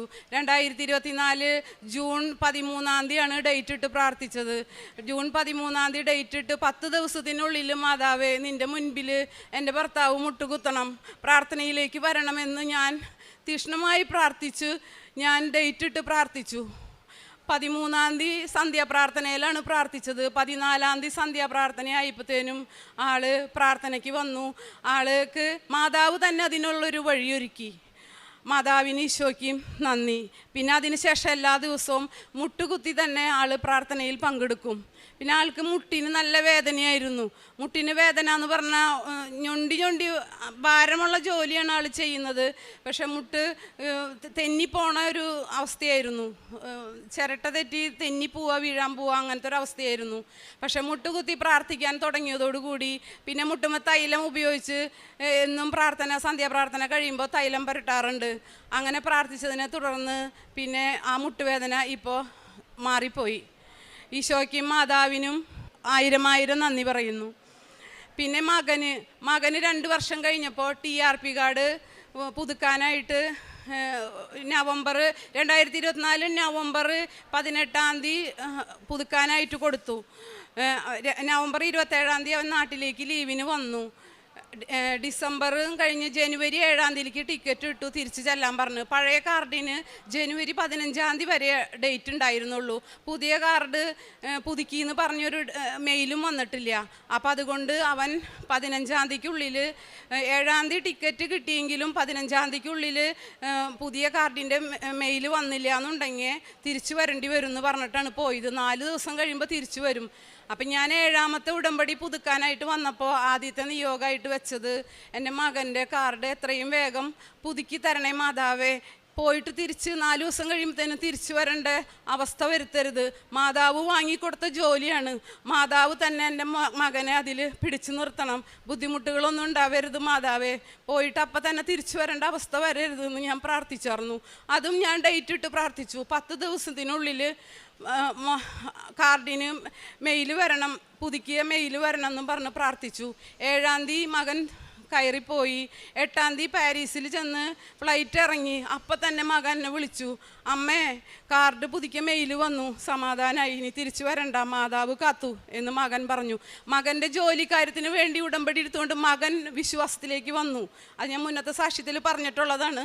ഇപ്പോൾ ഭർത്താവും വിശ്വാസത്തിലേക്ക് വന്നു. ഞാൻ എൻ്റെ കുടുംബം ഭൗതിക കാര്യങ്ങൾ ഞാൻ അങ്ങനെ ശ്രദ്ധിക്കാറേയില്ല. കാരണം ഇങ്ങനെയുള്ള ആവശ്യങ്ങൾ എപ്പോഴെങ്കിലും പറയും എന്നല്ലാണ്ട് അത് തന്നെ ഞാൻ മനസ്സിൽ വിചാരിച്ച് നടക്കാറില്ല. എനിക്ക് എൻ്റെ ഭർത്താവും മക്കളും ഒരു വിശ്വാസത്തിലേക്ക് ദൈവവിശ്വാസത്തിലേക്ക് വരണം എന്നാണ് എൻ്റെ പ്രാർത്ഥന ഉണ്ടായേ. ഞാൻ ഉടമ്പടിയിൽ നിയോഗങ്ങൾ വെക്കിയിട്ടുണ്ടെങ്കിലും ഞാനത് പിന്നെ മറന്നു പോവും. ഓരോരുത്തരും സാക്ഷ്യം പറയുമ്പോൾ 1-ാമത്തെ നിയോഗം ഇതായിരുന്നു, 2-ാമത്തെ നിയോഗം ഇതായിരുന്നു എന്നൊക്കെ പറയുമ്പോൾ ഞാൻ ഉടമ്പടിയിൽ നിന്ന് വെച്ച നിയോഗങ്ങൾ എനിക്ക് തന്നെ ഓർമ്മയില്ല. അപ്പോഴത്തെ വിഷമങ്ങൾ എന്തെങ്കിലുമൊക്കെ എഴുതി വയ്ക്കും.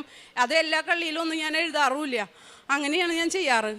അപ്പോൾ എനിക്ക് വിശ്വാസത്തിൽ വരണം എന്നുള്ളൊരു ആഗ്രഹമാണ് കൂടുതലായിട്ടുണ്ടായിരുന്നത്. പിന്നെ രോഗസൗഖ്യങ്ങൾ, എനിക്ക് കഴുത്തിലൊരു പാലുണ്ണി പോലെ, പാലുണ്ണി എന്ന് പറഞ്ഞാൽ അത്യാവശ്യം വലിപ്പത്തിലായിരുന്നു.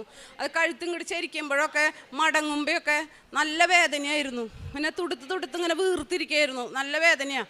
അച്ഛനും മകനും പറഞ്ഞു ഡോക്ടറെ അടുത്തേക്ക് പോവാന്ന്. ഞാൻ പറഞ്ഞു മാതാവിൻ്റെ നേർച്ച വസ്തുക്കളുള്ളപ്പോൾ ഇന്നിനാ ഡോക്ടറെ അടുത്തേക്ക് പോണ് എന്ന് പറഞ്ഞു. ഞാൻ 2 ദിവസം തൈലം പുരട്ടി.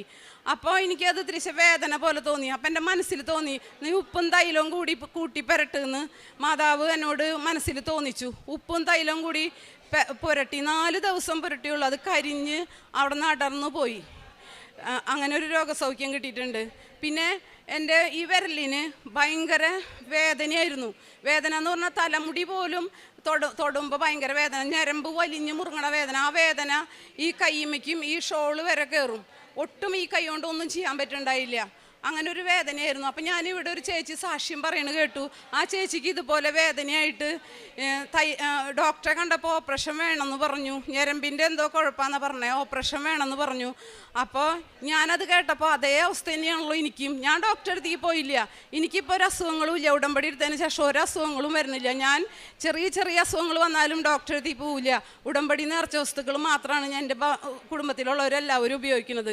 ഞാൻ ആ തൈലം കുറച്ച് ദിവസം പ്രാർത്ഥന കഴിയുമ്പോൾ പുരട്ടും. അങ്ങനെ പുരട്ടി കുറച്ച് ദിവസം പുരട്ടി. ഇപ്പം എനിക്ക് അങ്ങനെ ഒരു സംഭവമേ വേദനയില്ല. ആ ചേച്ചിക്ക് അതേപോലെ തന്നെ തൈലം പുരട്ടിയിട്ട് മാറിപ്പോയി എന്ന് ഞാൻ സാക്ഷ്യത്തിലൂടെ കേട്ടു. അങ്ങനെ എനിക്കും അതേപോലെ തന്നെ രോഗസൗഖ്യം കിട്ടി. മാതാവിനും ഈശോയ്ക്കും ഒരുപാട് നന്ദി പറയുന്നു. പിന്നെ കാരുണ്യ പ്രവൃത്തിയായിട്ട് ചെയ്യണത് പൊതിച്ചോറ്, വഴിയരികത്തൊക്കെ ഇരിക്കുന്ന അവശതയായ ആൾക്കാർക്ക് പൊതിച്ചോറ് കെട്ടിക്കൊണ്ടു കൊടുക്കും. പിന്നെ അതേപോലെ ഞാൻ 4-ാമത്തെ ഉടമ്പടി പുതുക്കിയപ്പോൾ പിന്നെ വയ്യാണ്ട് കിടക്കുന്ന ആൾക്കാരുകൾക്ക്, രോഗികൾക്കൊക്കെ ഞങ്ങളിൽ കഴിയാവുന്ന രീതിയിൽ പൈസ കൊടുത്ത് സഹായിക്കാറുണ്ട്. പിന്നെ അപ്പോൾ എനിക്കതൊരു കുറവായിട്ട് തോന്നി. എന്ന് വെച്ചാൽ ഞാൻ എൻ്റെ സ്വന്തം രീതിയിൽ, അപ്പോൾ ഭർത്താവ് ജോലി ചെയ്ത് കൊണ്ടുവരുന്ന പൈസയാണ് കൊണ്ടു കൊടുക്കുന്നത്. അപ്പം ഞാൻ സ്വന്തമായിട്ടൊന്നും ചെയ്യണില്ല എന്നൊരു കുറവ് പോലെ തോന്നി എനിക്ക്. 4-ാമത്തെ ഉടമ്പടി പുതുക്കി വന്നതിൻ്റെ പിറ്റേ ദിവസം ഞാൻ പകൽ കിടന്ന് ഉറങ്ങണ്. അപ്പം മാതാവ് സ്വപ്നത്തിൽ വന്ന് പറയുക, നീ രോഗികളെ പോയി കുളിപ്പിക്കണമെന്ന് സ്വപ്നത്തിൽ കൂടെ പറഞ്ഞു. അപ്പം എനിക്ക് എന്തായാലും അത് ചെയ്യാണ്ട് പറ്റില്ല എന്ന് എൻ്റെ മനസ്സിൽ ഭയങ്കര തോന്നലുണ്ടായി.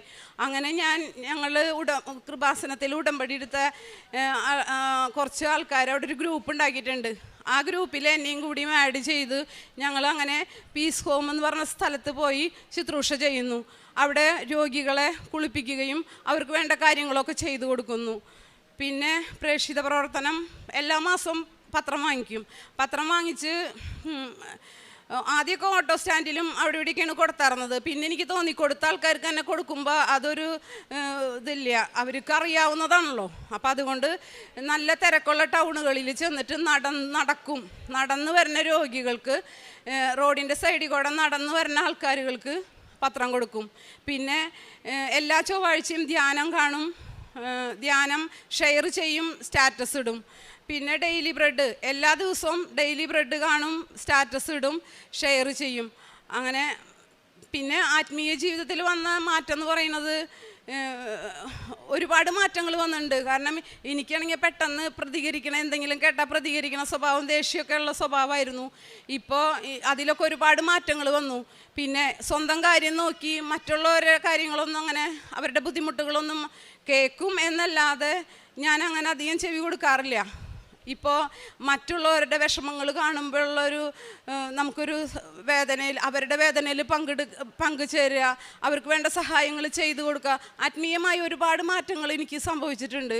കാരണം എന്താ പറയുക, ബൈബിള് വായിക്കും, അരമണിക്കൂർ ബൈബിള് വായിക്കും, പിന്നെ കൊന്ത ചൊല്ലും, അങ്ങനെയുള്ള കാര്യങ്ങളൊക്കെ ചെയ്തു പോണു. അച്ഛൻ്റെ ചൊവ്വാഴ്ചത്തെ ധ്യാനം ചൊവ്വാഴ്ച തന്നെ കേൾക്കും. കാരണം എനിക്ക് പിന്നീടത്തേക്ക് മാറ്റി വയ്ക്കുന്നത് ഇഷ്ടമില്ല. പിന്നെ പ്രാർത്ഥനയുടെ 2 നേരം പ്രാർത്ഥനയൊന്നും ഇതുവരെ തെറ്റിക്കാനോ, എവിടെ പോകാമെന്നുണ്ടെങ്കിലും പ്രാർത്ഥനയുടെ നേരത്തേനും വീട്ടിൽ വരും. അതേപോലെ മോനായാലും ചേട്ടനായാലും പ്രാർത്ഥനയ്ക്ക് വന്നതിന് ശേഷം പ്രാർത്ഥന കൃത്യം 7 മണിക്ക് എവിടെ പോയാലും ഞങ്ങൾ വീട്ടിലെത്തും. അതനുസരിച്ചുള്ള സമയം നോക്കിയാൽ അപ്പുറത്തേക്ക് പോവുള്ളൂ. അങ്ങനെ ഒരുപാട് ചെറുതും വലുതുമായ അനുഗ്രഹങ്ങൾ തന്ന ഈശോയ്ക്കും മാതാവിനും കോടാനുകോടി നന്ദി പറയുന്നു. ഇത്രയും അനുഗ്രഹങ്ങൾ തന്ന് ഞങ്ങളെ സഹായിച്ച അമ്മ മാതാവിനും ഈശോയ്ക്കും 1000 നന്ദി പറഞ്ഞോളുന്നു.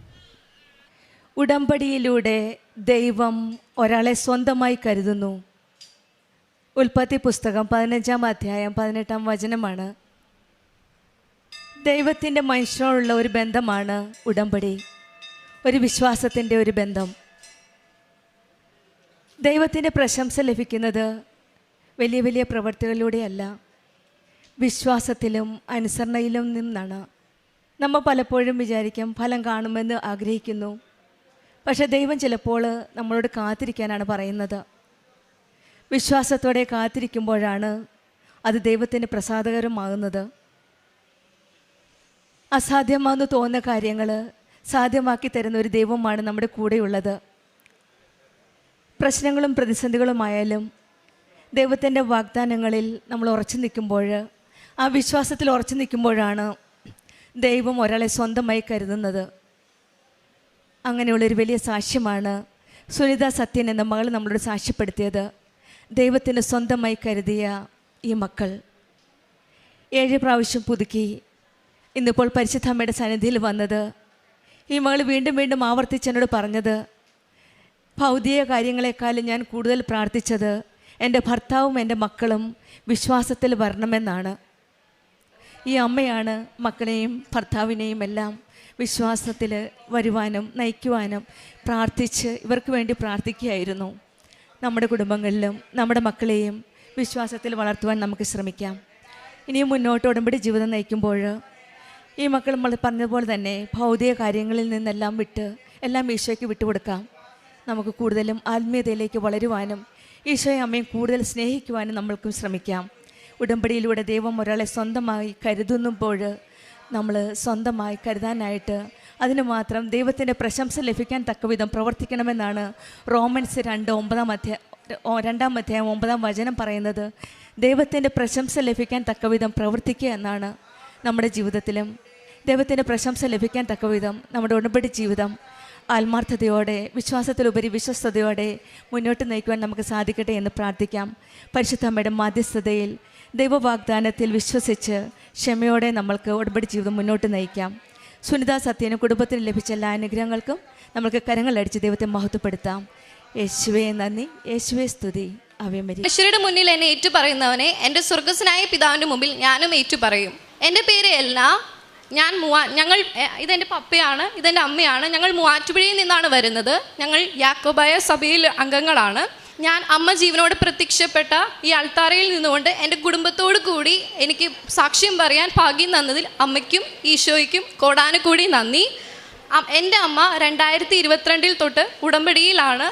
അമ്മയുടെ ഉടമ്പടിയിൽ ഉടമ്പടി പ്രാർത്ഥനയിലും പ്രേക്ഷിത പ്രവർത്തനത്തിലും ഞാനും പങ്കാളിയായിരുന്നു. അന്നേരം ഞാൻ ഉടമ്പടി എടുത്തിരുന്നില്ല. പിന്നീട് ജൂലൈ 7-ാം തീയതി 2025 ഞാൻ കൃപാസനത്തിൽ വന്ന് തീർത്ഥാടന ഉടമ്പടി എടുക്കുന്നത്. ഇന്ന് ഞാനിവിടെ വന്നിരിക്കുന്നത് എൻ്റെ അമ്മയും ഈശോയും എൻ്റെ പിറന്നാൾ മാസമായ ഫെബ്രുവരിയിൽ എനിക്ക് സ്വർഗത്തിൽ നിന്ന് ഇറക്കി തന്ന എൻ്റെ ജോലിയുടെ സാക്ഷ്യം പറയാനാണ് ഞാനിന്ന് ഇവിടെ വന്നിരിക്കുന്നത്. ഞാൻ ബിടെക് നല്ല CGPA പാസ്സായ ഒരു വിദ്യാർത്ഥിനിയാണ്. കഴിഞ്ഞ ജൂൺ മാസത്തിൽ പാസ്സായ ഒരു വിദ്യാർത്ഥിനിയാണ്. എനിക്ക് അക്കാഡമിക് നല്ല ബാക്ക്ഗ്രൗണ്ട് ഉള്ളതുകൊണ്ട് ഞാൻ വിശ്വസിച്ചിരുന്നത് എനിക്ക് എന്തായാലും ജോലി ലഭിക്കുമെന്നായിരുന്നു.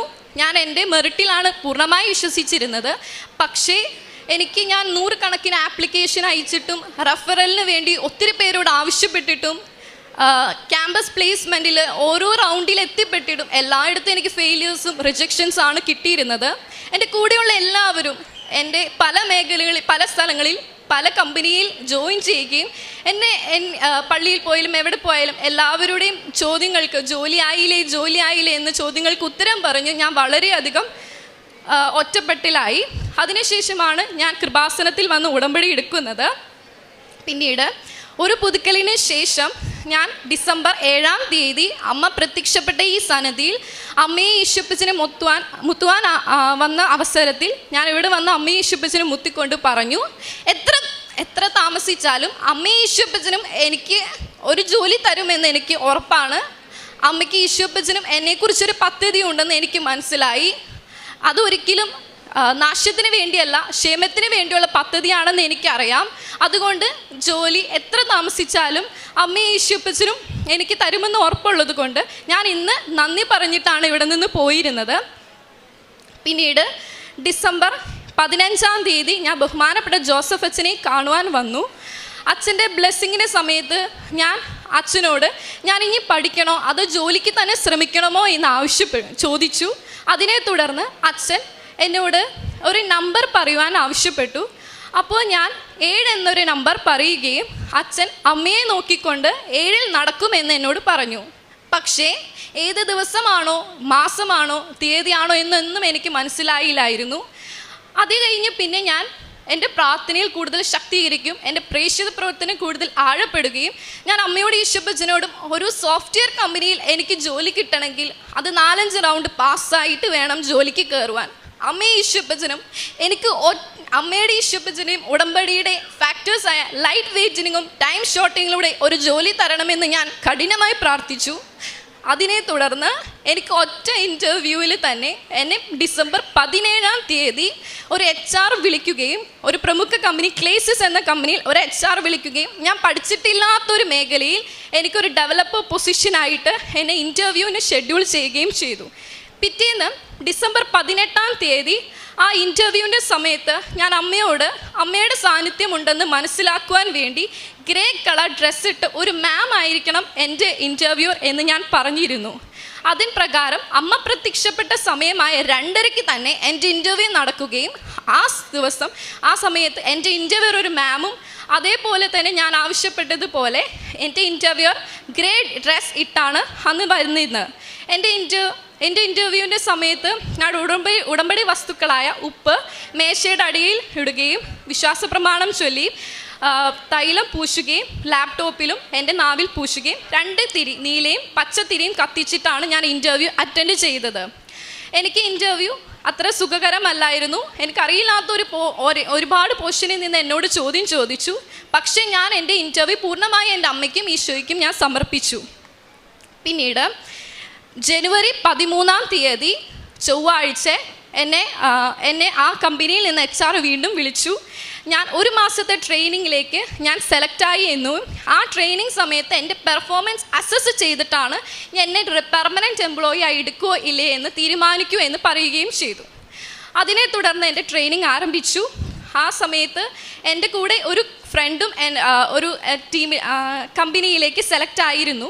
പക്ഷേ എൻ്റെ ഫ്രണ്ടും ഞാനും വേറെ ടീമിലായിരുന്നു. എൻ്റെ ടീമിൽ ഞാൻ ഒറ്റയ്ക്കായിരുന്നു. ഫ്രണ്ട് ടീമിൽ ഒത്തിരി പേരുണ്ടായിരുന്നു. എനിക്ക് ആരോടും ഒരു ഡൗട്ട് ചോദിക്കാൻ, എനിക്ക് പഠിച്ചിട്ടില്ലാത്ത മേഖലയായിട്ട് ഒരു കാര്യം എനിക്ക് അറിയില്ലായിരുന്നു. അന്നേരം എൻ്റെ ടീം ലീഡ് കുറച്ച് സ്ട്രിക്റ്റ് ആയിരുന്നു. എനിക്ക് ആ ടീം ലീഡ് ഒന്നും ചോദിക്കാൻ പറ്റാതെ, ടാസ്ക് ഒന്നും കംപ്ലീറ്റ് ചെയ്യാൻ പറ്റാതെ, പ്രൊജക്റ്റ് ഒന്നും പൂർത്തീകരിക്കാൻ പറ്റാതെ ഞാൻ വളരെയധികം ഒറ്റപ്പെട്ടു. ആ സമയത്ത് എനിക്ക് ആ ജോലി ഒട്ടും ഇഷ്ടപ്പെടുന്നില്ല. ഞാൻ അന്നേരം എൻ്റെ അമ്മയോടും ഈശോയോടും പറഞ്ഞു, നിങ്ങളുടെ 2 പേരുടെ ഹിതം എന്നിൽ ഭവിച്ചുകൊണ്ട് അമ്മയ്ക്ക് ഈശോപ്പന് ഈ ജോലി ഇഷ്ടമാണ്, ഇതാണ് എൻ്റെ ജോലിയെങ്കിൽ ഇത് നല്ലതാണ് എന്ന് എനിക്ക് ഉറപ്പാണ്. അമ്മയെ പരിശുദ്ധ അമ്മയെ എനിക്ക് ഈ ടീം ലീഡ് കുറച്ചും കൂടി സോഫ്റ്റായി പെരുമാറും, എന്നെ കുറച്ചും കൂടി അമ്മയെ ഈശോപ്പച്ചും എനിക്ക് കുറച്ചും കൂടി അത് മനസ്സിലാക്കി തരണമേ എന്ന് ഞാൻ പ്രാർത്ഥിച്ചു. അതിനെ തുടർന്ന് എൻ്റെ ഒരാഴ്ചയ്ക്ക് ശേഷം എൻ്റെ ടീം ലീഡ് കുറച്ചും കൂടി സോഫ്റ്റായി നല്ലപോലെ കമ്പനിയായി എന്നെ എല്ലാ കാര്യങ്ങളും പഠിപ്പിച്ച് തന്ന് എന്നെ അനുഗ്രഹിച്ചു. അതിനുശേഷം എൻ്റെ ട്രെയിനിങ് കഴിഞ്ഞു. പിന്നീട് ഫെബ്രുവരി 26 അച്ഛനെ ഡെയിലി ബ്രെഡ് കാണുന്ന സമയത്ത് അച്ഛൻ പറഞ്ഞു, ഈശോ 7 എന്നൊരു ഗോൾഡൻ ലെറ്ററിൽ കാണിക്കുന്നതായി പറഞ്ഞു. അത് കഴിഞ്ഞ് പിന്നീട് ഫെബ്രുവരി 27 എനിക്ക് മെയിലിൽ എൻ്റെ ഓഫർ ലെറ്റർ വരികയും അച്ഛൻ പറഞ്ഞ് 26 ശേഷമുള്ള 7-ാം ദിവസമായ മാർച്ച് 4 എനിക്ക് കമ്പനിയിൽ ജോയിൻ ചെയ്യാൻ, സോഫ്റ്റ്വെയർ എഞ്ചിനീയറായി ജോയിൻ ചെയ്യാൻ പറഞ്ഞുകൊണ്ട് മെയിൽ വരികയും ചെയ്തു. കമ്പനിയിൽ ഒരു നിയമം ഉണ്ടായിരുന്നു, ഫ്രഷേഴ്സിന് ഒരു LPA കൂടുതൽ ആർക്കും കൊടുക്കരുത് എന്നൊരു നിയമം ഉണ്ടായിരുന്നു. അത് അറിഞ്ഞേ പിന്നെ ഞാൻ അമ്മയോടും ഈശോപ്പച്ചനും മത്തായി 19:26 പറയുന്ന പ്രകാരം മനുഷ്യർക്ക് അസാധ്യമായത് ദൈവത്തിന് സാധ്യമായെന്ന് എനിക്ക് തെളിവായിട്ട് എൻ്റെ ഒരു LPയിൽ നിന്ന് എനിക്ക് കുറച്ചും കൂടി മാസ വരുമാനം കുറച്ചും കൂടി കൂട്ടിത്തന്ന് അമ്മയെ പരിശുദ്ധമ്മയെ എന്നെ അനുഗ്രഹിക്കണമേ എന്ന് ഞാൻ പ്രാർത്ഥിച്ചതിനെ തുടർന്ന് വേറെ ആർക്കും ആ കമ്പനിയിൽ കൊടുക്കാത്തത് വർഷവരുമാനം ഒരു LPയിൽ നിന്ന് എൻ്റെ അമ്മയും ഈശോയും എനിക്കത് 2 LPA ആയിട്ട് അനുഗ്രഹിച്ചു തന്നു. അങ്ങനെ ഞാൻ നാളെ മാർച്ച് 4 കമ്പനിയിൽ ജോയിൻ ചെയ്യാൻ പോവുകയാണ്. ഞാൻ പറഞ്ഞതുപോലെ ജോയിൻ ചെയ്യുന്നതിന് മുന്നേ ഞാൻ അമ്മയോടും ഈശോപ്പച്ചനോടും വന്ന് സാക്ഷ്യം പറയുമെന്ന് പറഞ്ഞതുകൊണ്ടാണ് ഞാൻ ഇന്ന് ഇവിടെ സാക്ഷ്യം പറയാൻ വന്നത്. എൻ്റെ യോഗ്യതയാലല്ല, അമ്മയുടെ കൃപയാൽ ഒരു ഉടമ്പടിയുടെ ഫാക്ടേഴ്സായ ലൈറ്റ് വെയ്റ്റിംഗ്, ടൈം ഷോർട്ടനിങ്ങിലൂടെയാണ് എനിക്ക് ഈ ജോലി ലഭിച്ചത്. അമ്മയ്ക്കും ഈശോപ്പച്ചനും ഈ അനുഗ്രഹം തന്നതിന് അമ്മയ്ക്കും ഈശോപ്പച്ചനും കോടാനുകൂടി നന്ദി. രണ്ടാമത്തെ എൻ്റെ ഒരു നിയോഗമായിരുന്നു എൻ്റെ അമ്മയുടെ ചേച്ചിയുടെ മോന് വിവാഹം കഴിഞ്ഞ് 7 വർഷമായിട്ടും കുഞ്ഞുങ്ങളുണ്ടായിരുന്നില്ല. അന്നേരം ഞാനിവിടെ അച്ഛനെ കാണാൻ വന്ന ദിവസം കൃപാസനത്തിൽ വെച്ച് അമ്മയോട് ഈശോയോട് പ്രാർത്ഥിച്ചപ്പോൾ ഡിസംബർ മാസത്തിൽ അമ്മയ്ക്ക് ഈശോയിനെ കിട്ടിയ മാസമാണല്ലോ, ആ മാസത്തിൽ തന്നെ എൻ്റെ ചേട്ടായിക്ക് ഒരു മംഗളവാർത്ത ഉണ്ടാകണമേ എന്ന് ഞാൻ പ്രാർത്ഥിച്ചു. ഞാൻ കൃപാസനത്തിൽ നിന്ന് പോകുന്നതിന് മുൻപേ ആയിട്ട് ചേട്ടായിയുടെ അമ്മ എന്നെ വിളിക്കാനിടയായി. ചേട്ടായിയുടെ ചേച്ചി ഗർഭിണിയായി എന്ന് പറഞ്ഞുകൊണ്ട് അമ്മയും ഈശോപ്പച്ചനും ഈ അനുഗ്രഹം തന്നതിന് കൊടാനുകൂടി നന്ദി. പ്രേക്ഷിത പ്രവർത്തനമായിട്ട് ഞാൻ ഇവിടുന്ന് എല്ലാ മാസം എൻ്റെ അമ്മയോട് കൂടി ഞാൻ പത്രം വാങ്ങുകയും അതിൽ വിശ്വാസ പ്രമാണം ചൊല്ലി തൈലം പൂശിയും പ്രത്യക്ഷീകരണ പ്രാർത്ഥന ഫോട്ടോസ്റ്റാറ്റും എടുത്തും മത്തായി 21-22 വിശ്വസ്തോടെ പ്രാർത്ഥിക്കുന്നതെല്ലാം നിങ്ങൾക്ക് ലഭിക്കുമെന്ന വചനം എഴുതിയും ആണ് ഞാൻ എല്ലാവർക്കും കൊടുത്തിരുന്നത്. കഴിഞ്ഞ മാസമായ ഫെബ്രുവരി 8 ഞാൻ ഇവിടെ വന്ന് എൻ്റെ പിറന്നാൾ ദിവസം ഫെബ്രുവരി 8 ഞാൻ ഇവിടെ വന്ന് 8 കെട്ട് പത്രം വാങ്ങിക്കുകയും ഞാൻ 144 പ്രത്യക്ഷീകരണ പ്രാർത്ഥന എൻ്റെ സ്വന്തം കൈകൊണ്ട് എഴുതി 4 സ്ഥലങ്ങളിൽ 2 കെട്ട് പത്രമായി എനിക്ക് ജോലി കിട്ടുന്നതിന് മുന്നേ ജോലി അമ്മയും ഈശോപ്പച്ചനും തന്നു എന്ന് ഒരു പ്രത്യക്ഷീകരണ സാക്ഷ്യമായി എല്ലാവരോടും പറഞ്ഞ് അറിയുന്നവരെ ആഴപ്പെടുത്തുവാനും അറിയില്ലാത്തവരെ അറിയിക്കുവാനുമായി എനിക്ക് അന്ന് സാധിച്ചു. എല്ലാവരോടും ഞാൻ ആ പത്രം പറഞ്ഞു കൊടുത്തു. ഞാൻ ഡെയിലി ബ്രെഡ്, അതേപോലെ ഉടമ്പടി ധ്യാനവും അച്ഛൻ പറയുന്ന ഓരോ കാര്യങ്ങൾ നോട്ട് ചെയ്തും അച്ഛൻ പറയുന്ന ഓരോ വചനങ്ങളും വാക്യങ്ങളും ഞാൻ എൻ്റെ ബൈബിളിൽ കുറിച്ച് വെച്ച് ഞാനത് എല്ലാവർക്കും അതിൻ്റെ കൂടെ ആ വാക്യങ്ങളും വചനങ്ങളും ലിങ്കിൻ്റെ കൂടെ എല്ലാവർക്കും സോഷ്യൽ മീഡിയയിൽ ഷെയർ ചെയ്യുമായിരുന്നു. എൻ്റെ ഉടമ്പടി എടുത്തതിനുള്ള ശേഷമുള്ള എൻ്റെ ആത്മീയ ജീവിതം, ഞാൻ ഉടമ്പടി എടുത്തതിന് ശേഷം എൻ്റെ ഈശോയും അമ്മയുമായിട്ടുള്ള സ്നേഹബന്ധത്തിൽ വളരെയധികം ആഴപ്പെടുവാനും ഒത്തിരി എൻ്റെ സങ്കടങ്ങൾ സന്തോഷങ്ങൾ പറയുവാനും പങ്കുവയ്ക്കുവാനും എനിക്ക് സാധിച്ചു. ഞാൻ എന്നും എൻ്റെ ജോലി തടസ്സം കാരണം ഏഷ്യായ 45:2 ഞാൻ നിനക്ക് മുമ്പായി പോയി എൻ്റെ മലകൾ നിരപ്പാക്കുകയും പിച്ചളവാതുകൾ തകർക്കുകയും ഇരുമ്പോടാമ്പുകൾ ഒടുക്കുകയും ചെയ്ത് എന്നുള്ള ആ വചനം വായിച്ചിട്ടാണ് ഞാൻ എന്നും പ്രാർത്ഥിക്കാറ്.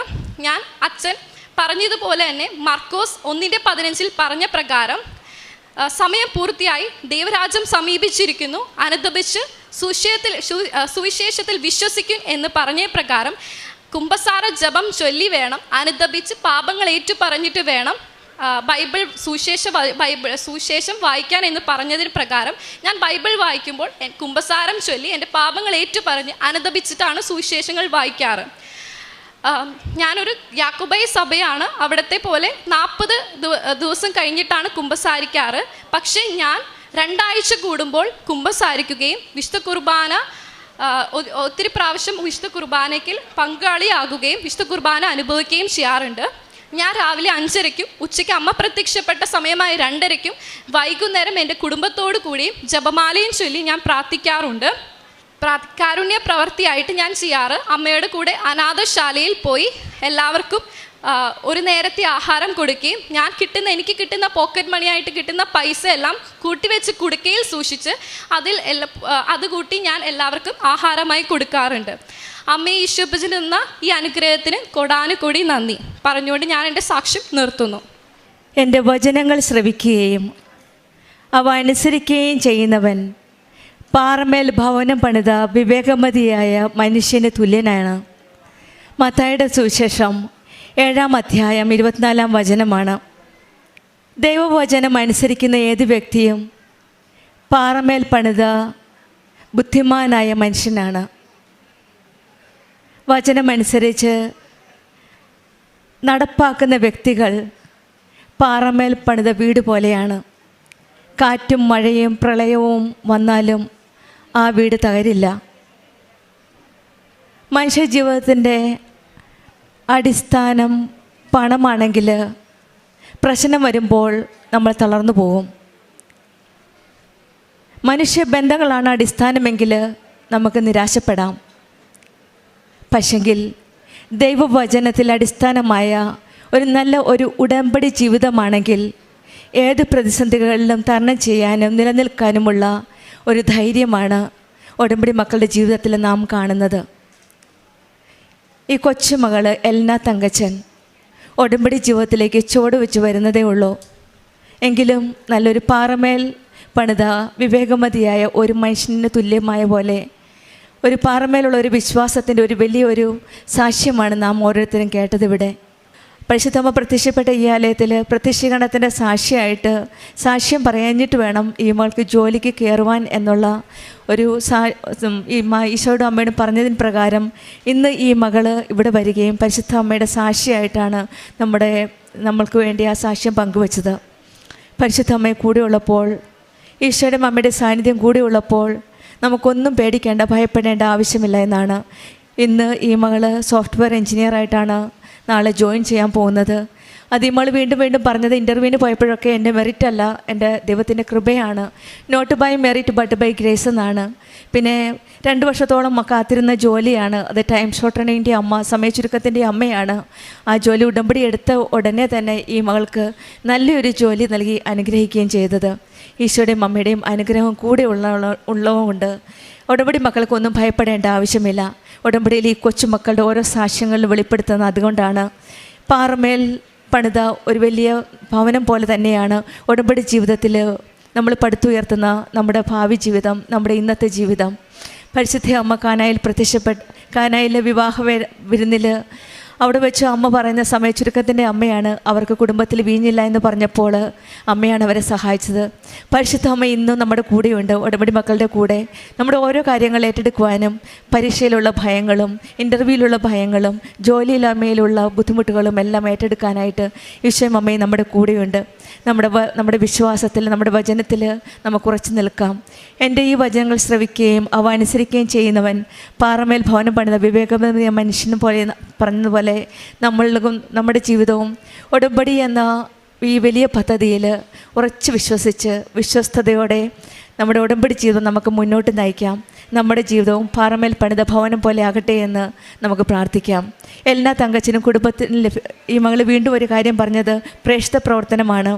വചനം എഴുതി 144 പേപ്പറിൽ വചനം എഴുതി മറ്റുള്ളവർക്ക് പ്രത്യക്ഷീകരണ പ്രാർത്ഥനയുടെ കോപ്പി കൊടുത്തു മറ്റുള്ളവർക്ക് പങ്കുവെച്ചു എന്നാണ്. അതാണ് നമ്മൾ വിശേഷവിധിയായിട്ട് ദൈവമെല്ലാം നമുക്ക് തരുന്നുണ്ട്. നമ്മളെന്താണ് ഈശോയ്ക്ക് കൊടുക്കുന്നതെന്നാണ് നമ്മുടെ ചോദ്യം. അച്ഛൻ പലപ്പോഴും ജോസഫ് അച്ഛൻ നമ്മളോട് ചോദിക്കാറുണ്ട്, നമുക്കെല്ലാം തരുന്നുണ്ട് ദൈവം, പക്ഷെ നമ്മൾ എന്താണ് കൊടുക്കുന്നത്, നമ്മൾ വിശേഷവതിയായിട്ട് എന്താ ചെയ്യുന്നതെന്ന്. ഈ മകൾ പറഞ്ഞതുപോലെ 144 പേപ്പറിൽ വചനം എഴുതി പ്രത്യക്ഷീകരണ പ്രാർത്ഥനയുടെ കോപ്പിയും സ്വന്തം കൈയക്ഷരം കൊണ്ട് എഴുതിയാണ് മറ്റുള്ളവർക്ക് പങ്കുവയ്ക്കുന്നത്.